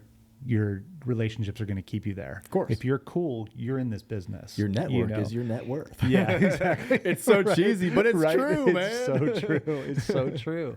But that's the thing, it's like, you got to know too. It's like you can't be an asshole. Yeah. You can't like walk in with an ego. No. You're there with the artist. You have to be cool. Yeah. It's like you have to know when to be here, but then you also have to know when to be back there. And that's very important because, as musicians and artists, they're in a creative space as well, of course, and you want to keep them there. You don't want to be up in their grill, like especially in the studio. 100%. Like a studio is very get in, get your shot, and get out. Exactly. That's huge. You don't need to be there for 5 hours. Yeah, you don't have to be. Yeah. And you just don't want to interrupt their creative flow. Yeah. Especially when they're making music that's going to last a lifetime. But we got to be there to document it. We got to get the photo. We got to get a little bit of the video. It's we have to be music there. history. Yeah, exactly. I know. We're kind of creating photo history right now. Yeah, in 50 years from now, people will be looking at our photos going, "Holy shit, those people got to shoot Jake Owen, Morgan Wallen, Carrie Underwood." It's wild. Yeah. It's like, because we sit here and go, man, look at the 60s. Look at those photos. Yeah. How many of those people are around anymore? That was 50 years ago. Yeah. More than 50 years ago. You know what I mean? It's like, and we look at that, it's iconic. 50 years from now, people are going to look at our stuff and go, damn. Well, that's something great. that people don't look at. They sit there and they go, there'll never be another Beatles. There'll never be another Rolling Stones. Yeah. I'm like, the Beatles weren't selling SoFi Stadium 6 nights in a row like Taylor Swift is. Right. It's true. I love the Beatles. They're amazing. I have the utmost respect for them. Like Paul McCartney just put out a photo book last year called 1964. And it's all 35 millimeter film that he took during 1964 when they went from clubs to stadiums. Amazing. But like, people, it's hard when it's in front of your face with the Taylors, the Morgans, like, Luke Combs even. Like, when you sit there and look at these artists, you're like, it's Taylor, it's Luke, it's Morgan. Yeah. But like in 20 years, you're going to go, dude, that's Taylor in 2022. Yep, exactly. Exactly. She'll be 50, 60 years old at the time. Like, I know. Imagine still a billionaire. Imagine what it's going to be like in 100 years from now. Yeah. People looking back at this going, wow, there was an artist back then, Taylor Swift, she was huge. Yeah. She was an icon, Yeah. People will listen to her music forever. Oh, yeah. 100%. And same, like, even like you look at cars, like you look at these old photos and like you look at that old, you're like, it's so cool. It's such a vibe, that old car. Right. I'm like, dude, my 2021 Jeep Wrangler in 30 years is going to be like, dang, look at that thing. Right. It's so true. It's so true. That's so funny, man. So, so let's move forward a little bit. So now you are with Morgan Wallen. Now, how did all that happen? Transitioning from Jake Owen to Morgan. Is that how that happened, or was there something else in between? I mean, I did some stuff with Tim McGraw. I did some stuff with Brantley Gilbert, kind of in between. But basically, COVID happened. Jake stopped touring. Yeah. I started directing full time. Gotcha. So it was like, I didn't tour all of 20. I mean, I think the first 2 months, until we got shut down, March 8th, I think was my last show. Right. Didn't tour at all. 2021, they kind of joked during COVID, you either got divorced or got pregnant. My wife and I got pregnant. Right. We got married on January 11th of 2020. No way. The CMA Touring Awards were like the 21st. And then, 6 weeks, like we went on our honeymoon and we were in Chinatown in San Francisco joking about the China virus. Oh my God. Not knowing that it was going to potentially ruin my career and my life. You know what I mean? But like, we're having a good time on top of the world. Like, oh, it's the China, whatever, And then like you get home and it was like, boom. Yeah, it's dude. Like, oh my God. Yeah. I'll never forget. I was out with Chris Young at the time. Yeah.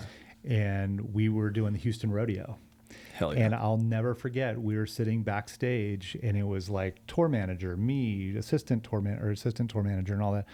And the news broke that day that Coachella and Stagecoach canceled. Oh my God. And we're like, oh shit, this is for real. Yeah.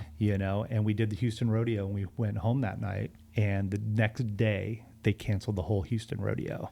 So we were the last artists in the Houston Rodeo that year. And we came home and we're just like, holy shit. Yeah. This is for real, because next weekend show just canceled. 2 weeks from now just canceled. And we're like, oh, okay, well, summer tour canceled, fall tour canceled. Exactly. It was just like, what is happening, and just devastated our entire business. Yeah. It's crazy.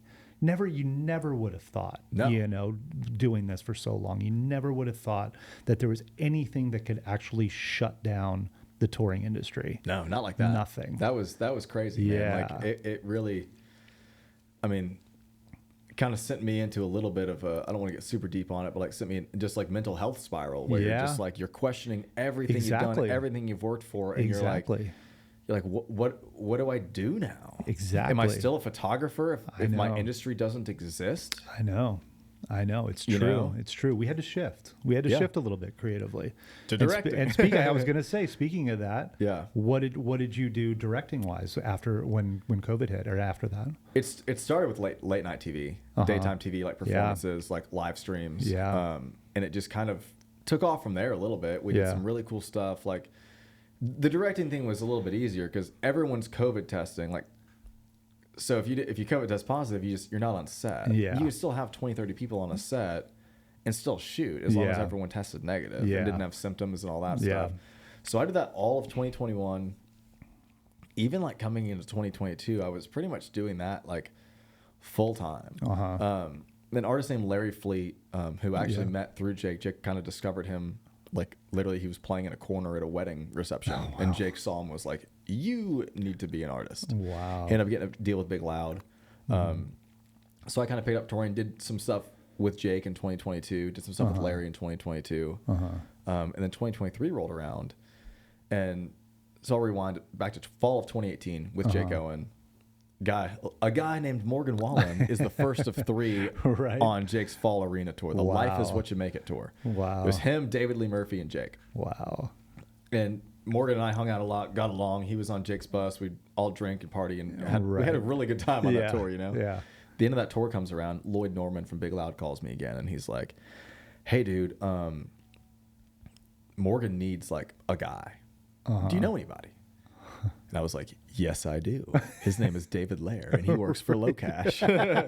So I slid into David Lair's DMs, and I was like, "Hey, dude, I don't know any details at all. All I know is Lloyd is awesome. He hooked me up with a really great gig with Jake, and he's looking for a guy. And I love what you're doing. I put your name in the hat, and the rest is history with them." Amazing. So I'm 2023 comes around. I did the spring tour with Larry Fleet just because, dude, he's like a homie of mine. Like his first music video was filmed in the attic of my house. No way. Yeah, like Working Man. It's got like 10 million views now. I'm like, what? That's awesome. We did a COVID video for a song called Where I Find God with him in like April of 2020 that has like 40 million views now. It's just like, so a lot of those little things, I felt like we kind of got back to basics there for a second. So 2023, I'd go on tour. He did a spring tour. Everything was like, sold out, and it was awesome. It was like, literally the same venues I was doing with John Party. Yeah. When I first started with him. And I was like, man, this is awesome. This is crazy. That tour ends in like April. Morgan cancels Oxford, goes on vocal rest. Right. All that stuff, 6 weeks off. And I'm like, just as a fan, I'm like, oh man, that's crazy. Yeah. So then David calls me one day, and David and I live, dude, from here to where my car is parked from each other. Like total coincidence. That's funny. Yeah. Like, wow. So we hang out all the time. Right. So one day he's like, "Hey man, so we're doing these stadiums." And I'm like, "Yeah, I know. It's amazing. Don't rub it in, And he's like, "We're looking for like a designated stills photographer." Wow. He's like, kind of looking for like up and coming guy, like, do you know anybody? And I was like, "Sure, but I need some more information." Right. He spits me the information. I was like, "Is it crazy for me to put my own name in this hat?" And he's like, "Dude, I would love you. I just didn't know if you'd want to do it." Wow. And I'm sitting there going, "Man, I dreamed of arenas. Right. I never even dreamed of stadiums. Right. You know what I mean? Like, right. So do you feel like it was too hard to grasp? Because it's hard to find an artist that does stadiums and latch dude. on. Unless it's like The Weeknd or Taylor or like, I didn't even think, really until Morgan, like, I know Luke Bryan did some stadiums and like obviously Kenny, but like Jill's amazing and she's pretty locked into that organization. So I was like, I just never even thought of it as something that I could get to, honestly. Yeah. And then he called and said that. I was like, I talked to my wife and like, I was like, here's the deal. I would be taking a pretty big pay cut to do it. But if I never do it and I had the opportunity and I never get an opportunity to shoot a stadium tour again, like I will always, that's kind of how I've always lived my life. You regret it. Yeah. Like I'm trying to live with like no regrets. You know what I mean? Right. I got it tattooed on my chest. Right. So I was like, worst case scenario, the pay cut that I take or whatever, like I'll be fine long term. I'm not really worried about that. I want to go shoot a stadium tour. Yeah. And after 30 days, they gave me the raise and matched exactly what I was making before, so it all worked out. Unreal. But like, so I thought it was super cool that like we both got each other the Morgan Wallen gig. That is so awesome. That is so awesome. Yeah. Like, how's it been? Dude, it's amazing. Like Yeah. he like, contrary to what everyone thinks and believes, like he is one of the most amazing people I've ever met. So Yeah. truly like singing, like especially singing wise, dude. Yeah. That guy can sing live. Like he doesn't use any assistance live, no auto-tune. Like he just goes there and Yeah. sings his freaking ass off. Well, he's doing something right because he's putting out song after song after song that is a hit after hit after hit. I mean, I look at the charts, you know, here and there, and it's like, Jesus, he's got 2 songs. He's in the top 10. He's got 4 songs on the charts. You know, it's like one dude, with Thomas Rhett, one with Eric Church, one by himself. Exactly. You're like, what? That is like, that's unheard of. He is killing it. He's the biggest touring artist in the world, in the country world. Yeah. You know, and it's like Number 3 in the world, all genre. God, it's Taylor, Beyonce, Morgan. it's unreal. Yeah. And you're on that. It's like, crazy, how dude. crazy is that? It's really crazy. You know, you go back to when, you know, you were growing up in Tampa and seeing a Kenny Chesney, Tim McGraw tour, and here you are doing stadiums now, dude. Yeah. How nuts is that? Except we have fire and lights. And you have fire and stuff. Yeah. Kenny didn't have fire and lights, you know what I mean? So what happens this year? You guys are out on the road? Yeah, we start up in April. Gotcha. Yeah. Big stadium tour? Oh, yeah. All football stadiums, NFL Amazing. stadiums. All right, I think we have some makeup dates from the vocal rest, but other than that, it's all NFL stadiums. Yeah. Are you stoked to go back to Tampa? Yeah, I'm really excited. Yeah. That's kind of cool. It's kind of funny because like I'm excited. It's full circle for you. It's totally dude. full circle. Yeah. You know, like I just never really thought that it would be like I've done Tampa shows before, of course, but Yeah. like never of that level. Like I just never really thought that it would be like I just never thought I would be in this position. Yeah. You know, and I'm trying to like every single show I look out there and I'm like, that is a shit ton of people. Yeah. And we're doing it 2-3 nights in a row. It's crazy. And like just the fact that I'm even allowed, like, you know, I talk to David about it all the time. I'm like, dude, why are we allowed to stand like 2 feet behind him in the, like center stage? You know what I mean? Like, why are we allowed to be in that Right. position and feel those feelings? Like, I know. I don't think I there's know. any other position that can truly feel that feeling Exactly. in a crew. Exactly. I mean, band It's obviously so can go true. out there and shred, Yeah. but like, I just It's don't know true. that anyone can relate to that. And it's and I can't relate because those people aren't there for me by any means. You Does know? it freak you out at all? Fuck yeah. Of course, dude. You're like man, he was sitting, they're wasted on you. He sits on this, like his little ego box on stage, right? And sings the verse and he stands up from it. And I forget it was like Columbus or Boston or something last year. And he stood up and I was right there and we like almost like bumped into each other. And then he fucked up the next line. Oh, God. And TikTok tore me apart, dude. They were like, only the photographer wasn't it. I was like, damn it, I fucked up. You know what? I'm like, I'm fired. I'll never work for him again. I've ruined the show. Career's over. My God. You know? But it's funny though, nowadays it's like, you know, you take it back like 10 years ago, you wouldn't really see like a photographer or videographer out on the road, or not out on the stage. No. You know, but nowadays it's like you have to get that shot, Yeah. you know, being out there, Yeah. because that's like there's something about you're obviously taking photos of like towards the stage, but every fan gets that photo. Yeah. You know, the perspective of being on the stage and actually shooting the fans, they love that stuff because they get to spot themselves in the crowd, or they get to, Exactly, you know, and dude. it's like they tag themselves, or They're they're gonna going to repost engage. it. They engage. Exactly. And that's big. It's like, it's funny. It's like, we always talk about how, you know, obviously Tanner Gallagher being Hardy's guy. Yeah. You just, every video you see of like Hardy on stage, you see Tanner back there running around with his camera. You know? Yeah, dude. And Tanner's the best, dude, because he's so tall and lanky, and he moves like it's so smooth, dude. It's just like I know. it keeps cruising. fun. It's almost like he's a part of the band. It's you know? amazing. I mean, he is, dude. Yeah. Like you go out there. Like Yeah. I actually just subbed in for him last week when he was out for yeah. that surgery. Yeah. And it was just like, yeah, man, he is. Like, Yeah. like I was like, I was like, I'm not new Tanner, but like I'm gonna do the same thing he does. Like, Right. what do I do? You know? And like, dude, just like jam with us and hang out. Like, Right. mid-show, Harry the drummer was like trying to take my camera to take a picture of me, and I was like, I don't know what you're doing. I don't, Right. He's like, oh, that's like a thing me and Tanner do. And I was That's so like, funny. well, I didn't know you were gonna take my camera. Dude, you Harry's know? awesome, man. He's the man. That is a good dude right there, man. I love that guy. Good human. Was he on Low? He was on Low Cash, wasn't he? I believe so. Yeah, I think that's where I met him. Yeah. Yeah. When David was there, I think, and then David left, and then Chris Johnson, tour manager, left, and Harry left. Wow. Kind of all in a row. That's wild. That is wild. So let's touch a little bit on your gear. Yeah, you know, I know we talked about it a little bit with the Sony stuff. Yeah. Give me just like a rundown of what you're using out there again, you know, because I just want people just to kind of like, you know, I mean, obviously they see all your photos and videos and stuff like that. And give me the rundown on the gear. Yeah. The first thing I want to say is gear isn't everything. Right. Like, it doesn't matter. Like, you know, the old saying is like, the best camera is the camera that you have in your pocket or whatever. Like, I disagree and agree with that. Right. You know what I mean? Like, if you can't sit there and fork out $15,000 for a full-blown professional Sony rig or whatever, like, you can still take really, really great photos. Yeah. You can still blow people's minds. Like, that being said, having better stuff, to me, all it does is make my life easier. The better gear I have, the easier my life gets. You know? It's true.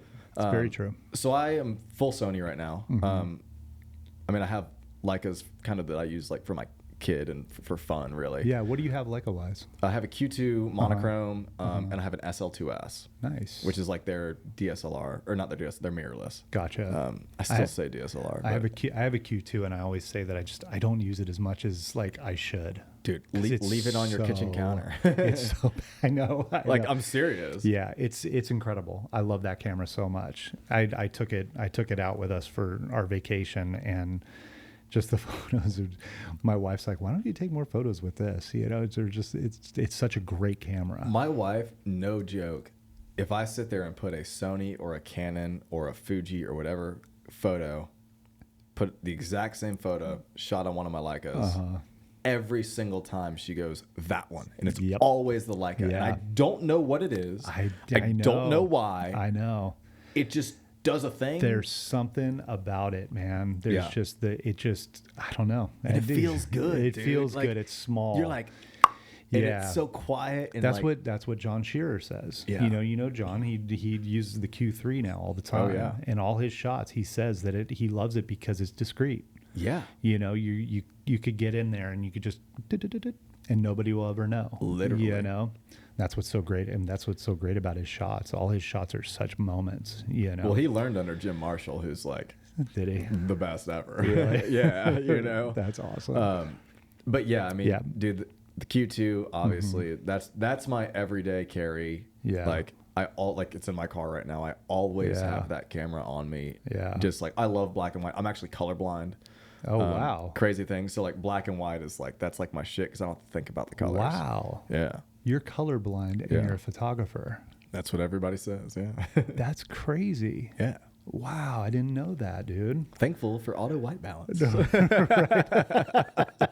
Not even kidding. Right. Being dead ass serious. Yeah. So now tell me a little bit about when you're on the road and what's your workflow when you've shot the show.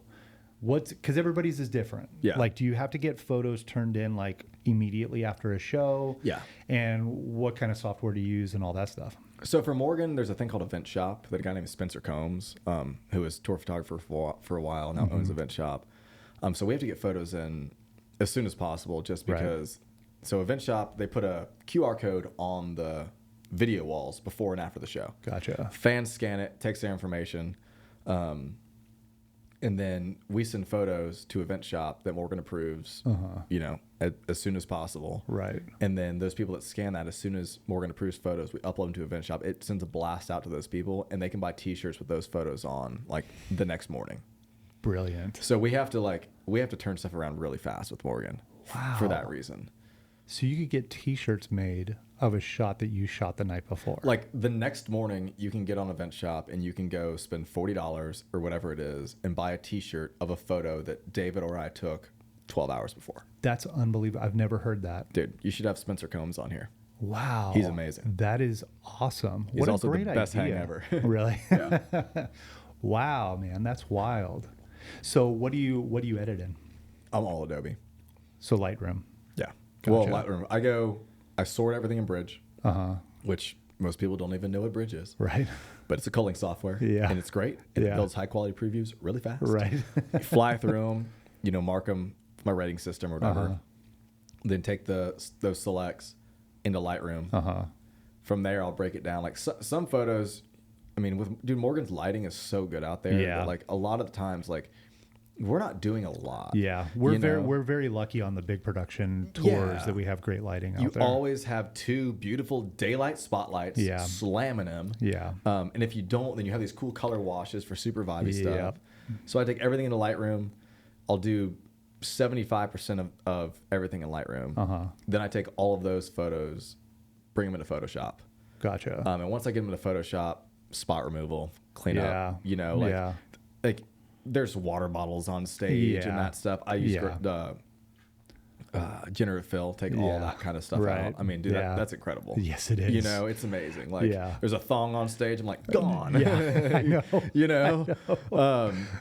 Which happens a lot with Morgan, right? Dude. It's like I can imagine. like you'll get like it's like thong, bra, and then someone will throw like just some big old grannies up there, and you're like, whatever, man. So throw everything into Photoshop, and honestly, Photoshop is just so much more powerful. Like you can edit full 32-bit color. Like gradient mapping is life changing. Like I actually have created all of my own grain. So I've literally taken 35mm film, exposed it in different ways, developed it myself, scanned it myself. Wow. So I have like 200 of my own personal grain overlays. That's amazing. So I bring those in via Photoshop. Yeah.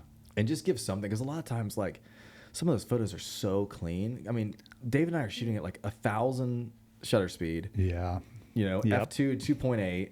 Yep. And then our ISO is like 800, 400. Yeah. Because it is such a bright show. Yeah. So like, to me, sometimes it's too clean. Right. So I, especially like not even on Morgan necessarily, but in the shadows and in kind of like the haze and stuff, I like to bring some of that texture back in. Yeah.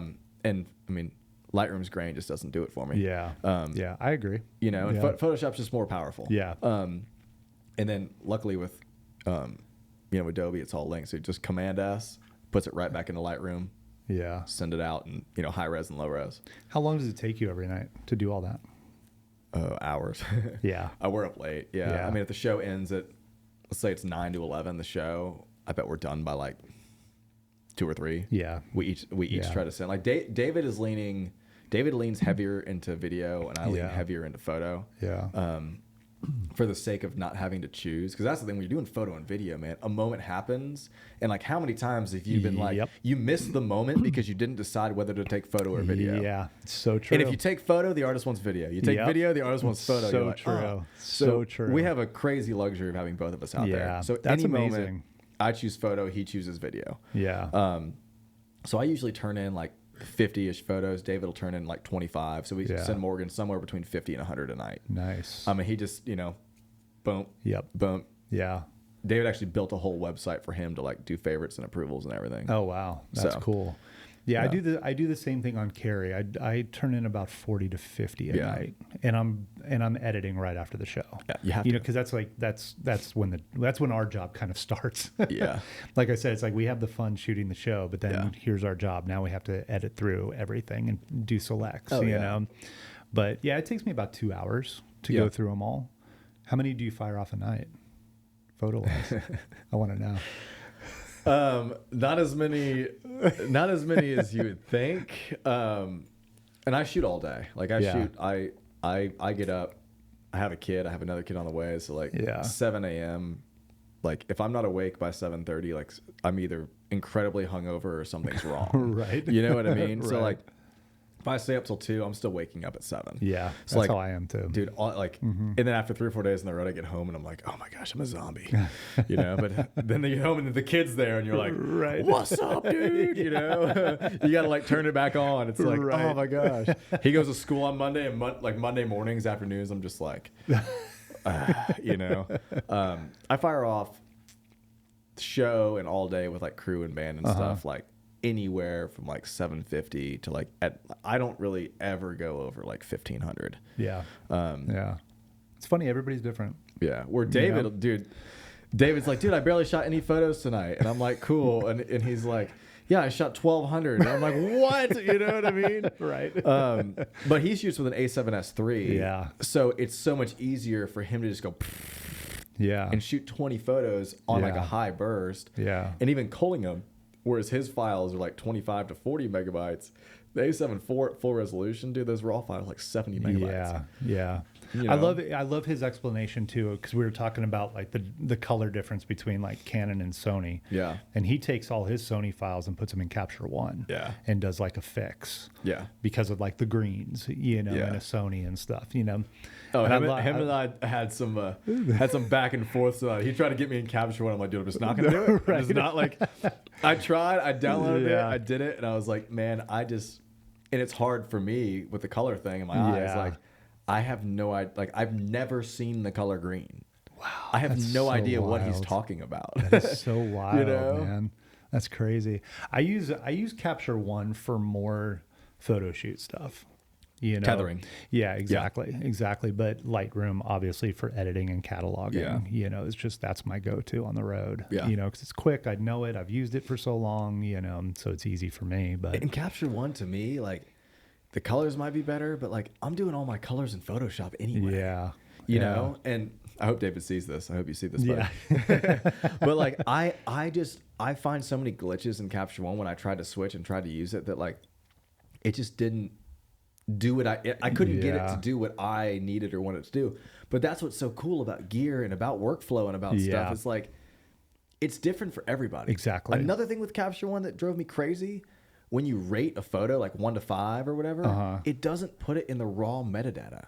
It's Oh, really? only Capture One can read that. So if you go and sort and you Gotcha. rate stuff and you pull it into Lightroom, it doesn't read it's it. unrated. Wow. Versus Bridge embeds it, so you can rate it in Bridge. You can bring it into Capture One, bring it into Lightroom, bring it into whatever, Gotcha. even Photo Mechanic, and it'll show up and it'll be rated. Very interesting. I So didn't that know was a big thing for me. Yeah. Because so many times, you know, like redid my website last year and went through every photo I've taken for 10 years. You know what I mean? And took just weeks and weeks Yeah. and weeks of Yeah. just culling photos. Yeah. And had I not used Bridge to rate that stuff and had I used Capture One, I would have been stuck. Yeah. I wouldn't have had, because I can go through and go, here's this, I shot the Foo Fighters this day. Here's the 25 selects that I had, raw files like that. Yeah. You know, whereas if I would have done that in Capture One, it wouldn't be embedded in the raw data unless I used Capture One to edit, Yeah. which I wasn't going to do because I just like staying Adobe, you know, basically Yeah. like Bridge, Lightroom, Photoshop, Lightroom, Yeah. and then it's out. Right. You know, and Yeah. like I know it works Yeah. every time.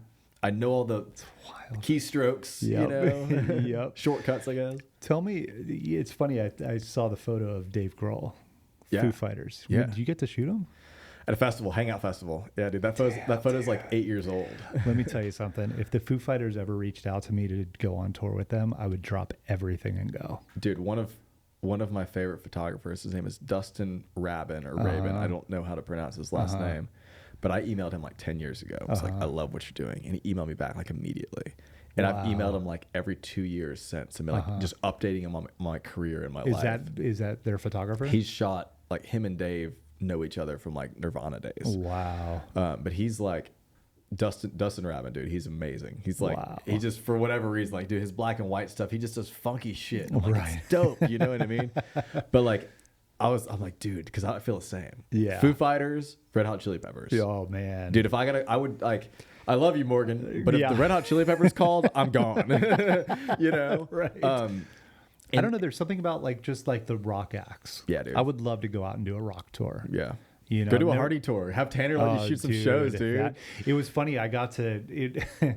We did the Boots and Hearts Festival last year. I was part of a team that went and shot all that, and that was the first time I was the one on the stage shooting the stage stuff where the Sick. artist would walk out. Yeah. You know, and that's what I was designated to do on that festival. But yeah, Tanner and Hardy were there, and I got to film Hardy doing his thing, going out on stage, and I was like, man, this would be a fun show to shoot. And now I know why Tanner's having fun out here. Yeah, dude. Like I said, Yeah. I just shot my first Hardy show last week. Was it awesome? It was incredible, dude. And it wasn't even full production. It was like essentially their festival rig. But like just Hardy and the guys, dude, the stage is so clean. yeah. There's nothing up there, which Wow. is like, which just honestly is a compliment to the band and to Hardy for their Yeah. entertainment value. They don't need all like staging and all that stuff. Yeah. Like their stuff is so clean, Yeah. dude. And it's awesome. And like, Hardy's talented, dude. Oh, God, yeah, what a bro. writer too. insane. Oh my God. Insane. Unreal. Yeah, dude. There's a reason that him, Morgan, and Ernest have had so many hits together because those three guys are just ridiculous. Yeah, you know, it's true. The homies, man. So here is a question that I've asked everybody on this podcast. It's going to challenge you a little bit. All right. Because we were just talking about gear. So you go out for a weekend on the road. Yeah. And you could only have one camera and one lens the entire weekend. Okay. What is it? Out of my current setup or dream? Out of your current setup or your dream. Like, what would you pick to just you only have the one lens and the one camera, and that's it. That's all you got for the weekend. Canon R3 28-70 f2 all day. Done. Like done. Yeah. Of anything. Right. That being said, this A9 III that I'm about to pick up is ridiculous. Global Really? shutter, no banding. Wow. The global shutter thing is crazy. Yeah. So I'm like, the fact that every single pixel exposes at the exact same time is crazy. Wow. So I'd love to try that. But dude, I mean, a 28-70, 24-70, that range, and then just like a solid full frame camera. Like right now, I'd be like 24-70 in my A7 IV if I had to pick out of my backpack. Yeah. That's what I would do. Yeah. I'm an R5, the R5 with the 24-70. Yeah. Just solid, because I dude. because I just do photo and video. Yeah. You know, it's very 50-50. So I felt like that was kind of mine, you know. Yeah. Like somebody, like we had Katie Koss. You know Katie Koss? Of course. She did a R5 and a 51.2. Interesting. Yeah. And she had a great point. You know, it's just like, And a star filter. Yeah. Dude, she loves filter, which I'm all about, dude, especially Right. for female artists. Like, which she works with a lot. I know she's done a lot of stuff with John Party too. Yeah. But like the way that she uses that stuff, like, you watch people try to copy her, and I'm like, you can't do it like Katie, you know? I know. It's funny. We had man, Katie on this. We had such great conversation about like her doing all the CMA portrait stuff. Yes. That is just The backstage stuff. It's mind blowing, dude. Yeah. And it's funny because it's like when you see it, you're like, oh, that's Katie. You know it. You know, it's like John Shearer. It's like, oh, that's John. Yep. You know, that's like. I can't wait to listen to their episodes. So, like when you dude. sent me that list yesterday, I was like, well, there goes 1, 2, 3, 4, 5, 6. There goes 12 hours of my life. Dude, it's been so much fun, man. Yeah, man. Just like sitting here and having the just like with you and just, you know, everybody. It's just been awesome. I've learned a lot. You know, I feel like people that watch this podcast are going to learn a lot. Yeah. You know, because everybody's story and how they got into this is completely different. Yeah. You know, there's some people that just didn't want to be a photographer, and all of a sudden here they are 10 years in. Yeah. You know, it's wild. It's wild. I wanted to drink for free. And here I am here shooting you are. stadiums 10 years later. And doing a podcast with a beast. Yeah, Monster dude. Beast, you Which, know? again, Is it not bad? Dude, I know we're an hour and 54 minutes in. How's your drink? It's gone. It's gone. I'm just pretending to sip it at this point.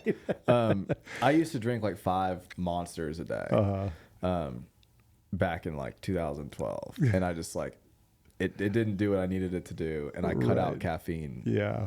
Just like cold turkey. Do you drink coffee? I haven't had caffeine in 12 years. Wow. So when I saw this at the gas station, I was like, oh, I'll go grab like, you know, Bud Light 24 ounce or something. And I was like, Monster has an alcoholic. And I read on the back and it specifically says, we figured why not celebrate the big day by making an adult beverage? We hit delete on the energy blend, cut out the caffeine, and ditched the sugar. Wow. And I was like, you got me. It is my big day. I'm talking to Jeff today. It's a big day, you know? It tastes exactly like a Monster. Yeah, right. And I'm going to go get a 6-pack on the way home. Nice. Monster's going to get a good little plug on this one. I would that's love, for sure. if you're There it watching, is. There it is. send me these. So wrapping up a little bit here. Yeah. Sorry for keeping you for 2 hours, dude. No, this is what it's about, man. Cool. You know, it's the conversation. It's like swapping the stories. It's funny because it's like it feels like we've only been here for 15 minutes. When you said an hour and 54 minutes, I thought you were going to say an hour and 15 minutes. Right? It's crazy. Yeah. But it's awesome because the thing is, it's like us camera people and like touring, we could probably do 5 hours of this. Easy. And not like, you know, and not get bored. Yeah, dude. You know what I mean? But so obviously you've been doing this now for how many years? About 10 years. 10 years. Yeah. What kind of advice would you give to the people that are wanting to do this? Like, what's your what's your advice to them? Start taking fiber supplements ASAP, because finding a good shitter on the road, it's important that it's good. I mean, it's just the truth, dude. Like, you wake up in bumfuck Idaho and you're like, I just need to find a shitter. You know? See, that is the brought advice, to you by right? Beast. Real talk though, like that is, I got on fiber supplements like Right. about a year and a half ago now. And my life has never been the same, and in the most positive way. That is so funny. True story. Anyway, Yeah. you want like job-related advice? That's phenomenal. But you know what? People need to know that though too. You Yeah. know, because it is true. When you're on a bus, you can't do a number 2 unless you're like on a VIP bus though. Yeah. If And there's a even bus, then, like, yeah, it's a little. I don't know about I've that. only done that a few times, and it's been out of necessity. Yeah, it's like emergency situations. Yeah. You know they're sleeping. You're like, all right. Yeah. But yeah, I mean, what would you say to the up and coming generation that wants to do this? Like, what are your mentoring words to them?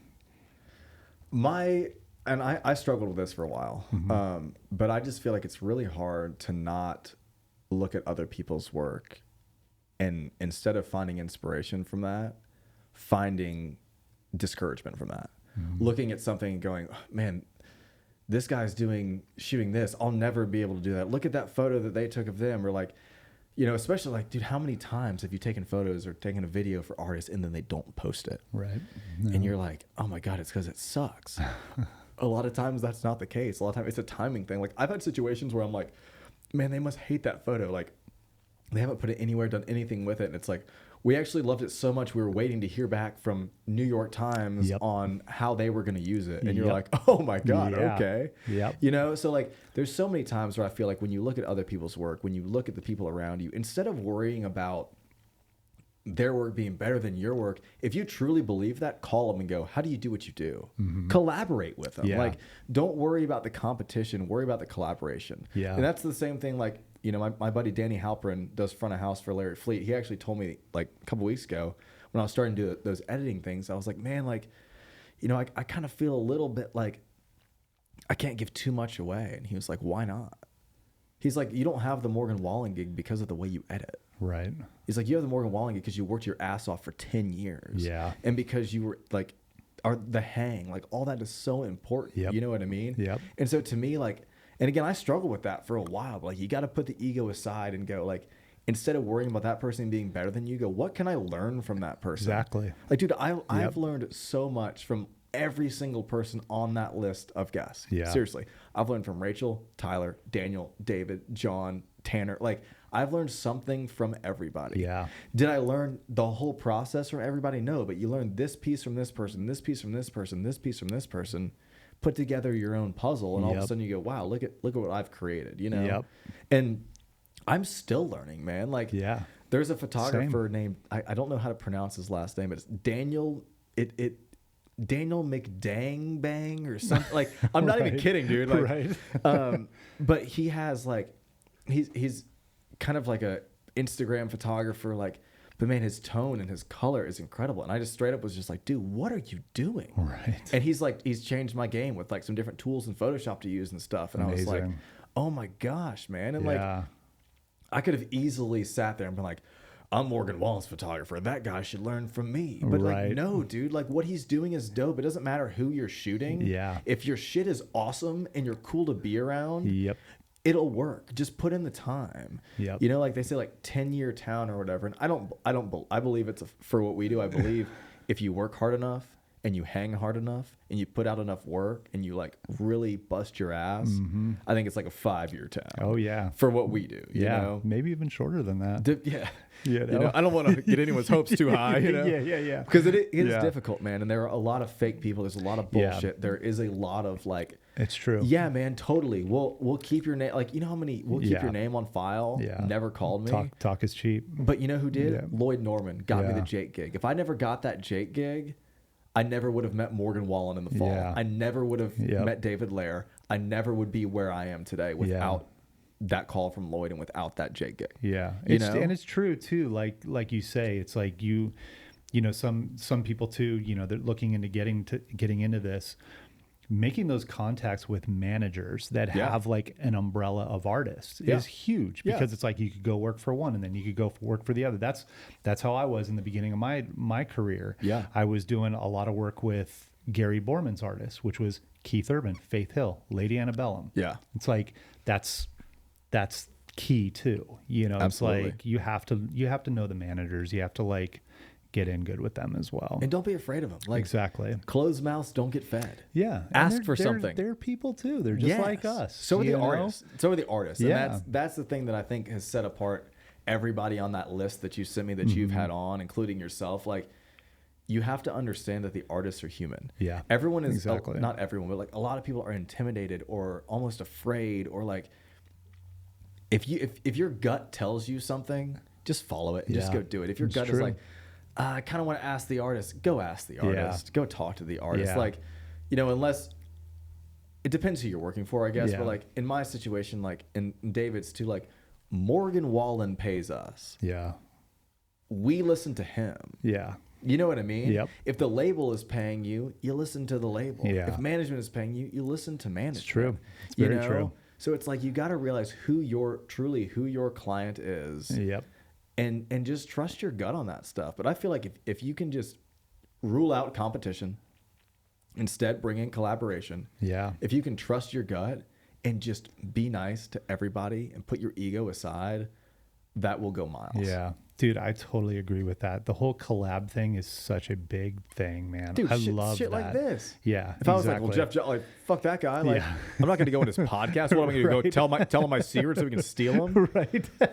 You know what I mean? Like, if you have that kind of mentality, like, all this is going to do, it's going to better. It's good for you. It's good for me. It's good for everyone else on that list of people that you're interviewing. Yeah. And it's great for the people that are coming up. Because like you said, we get those DMs all the time. Yes. And you said earlier when we first started, you're like, we get those messages. This is my answer. This is our answer, dude. As a community, you're giving our answer to that community. Exactly. Which is huge, because like not everybody has this kind of access to be able to have these conversations. Exactly. If you learn one thing from this conversation today, being the viewer, if they learn one thing that changes their life, great. Yeah. You know what I mean? I love that. That's all it takes. It takes one tip, one trick for it to go, oh, I get it now. And that is exactly 100% why I am doing this. Hell yeah. It is my answer to every single DM, every question that I've gotten. Yeah. It's like, let's not just hear it from me. Let's hear it from everybody in this community. Yeah. That's exactly what this is all about. And you got the best of the best, dude. That list is bad. And you need to get David Bergman on. David Bergman, man. It's funny because, and I'll probably put this as like a supplement piece, but David Bergman couldn't make it onto the podcast because he came down with COVID.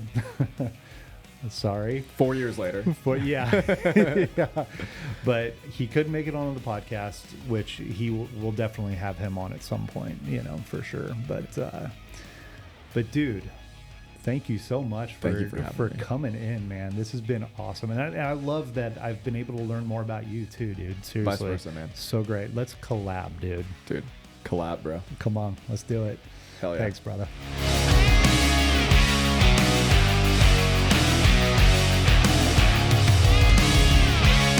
That's a wrap.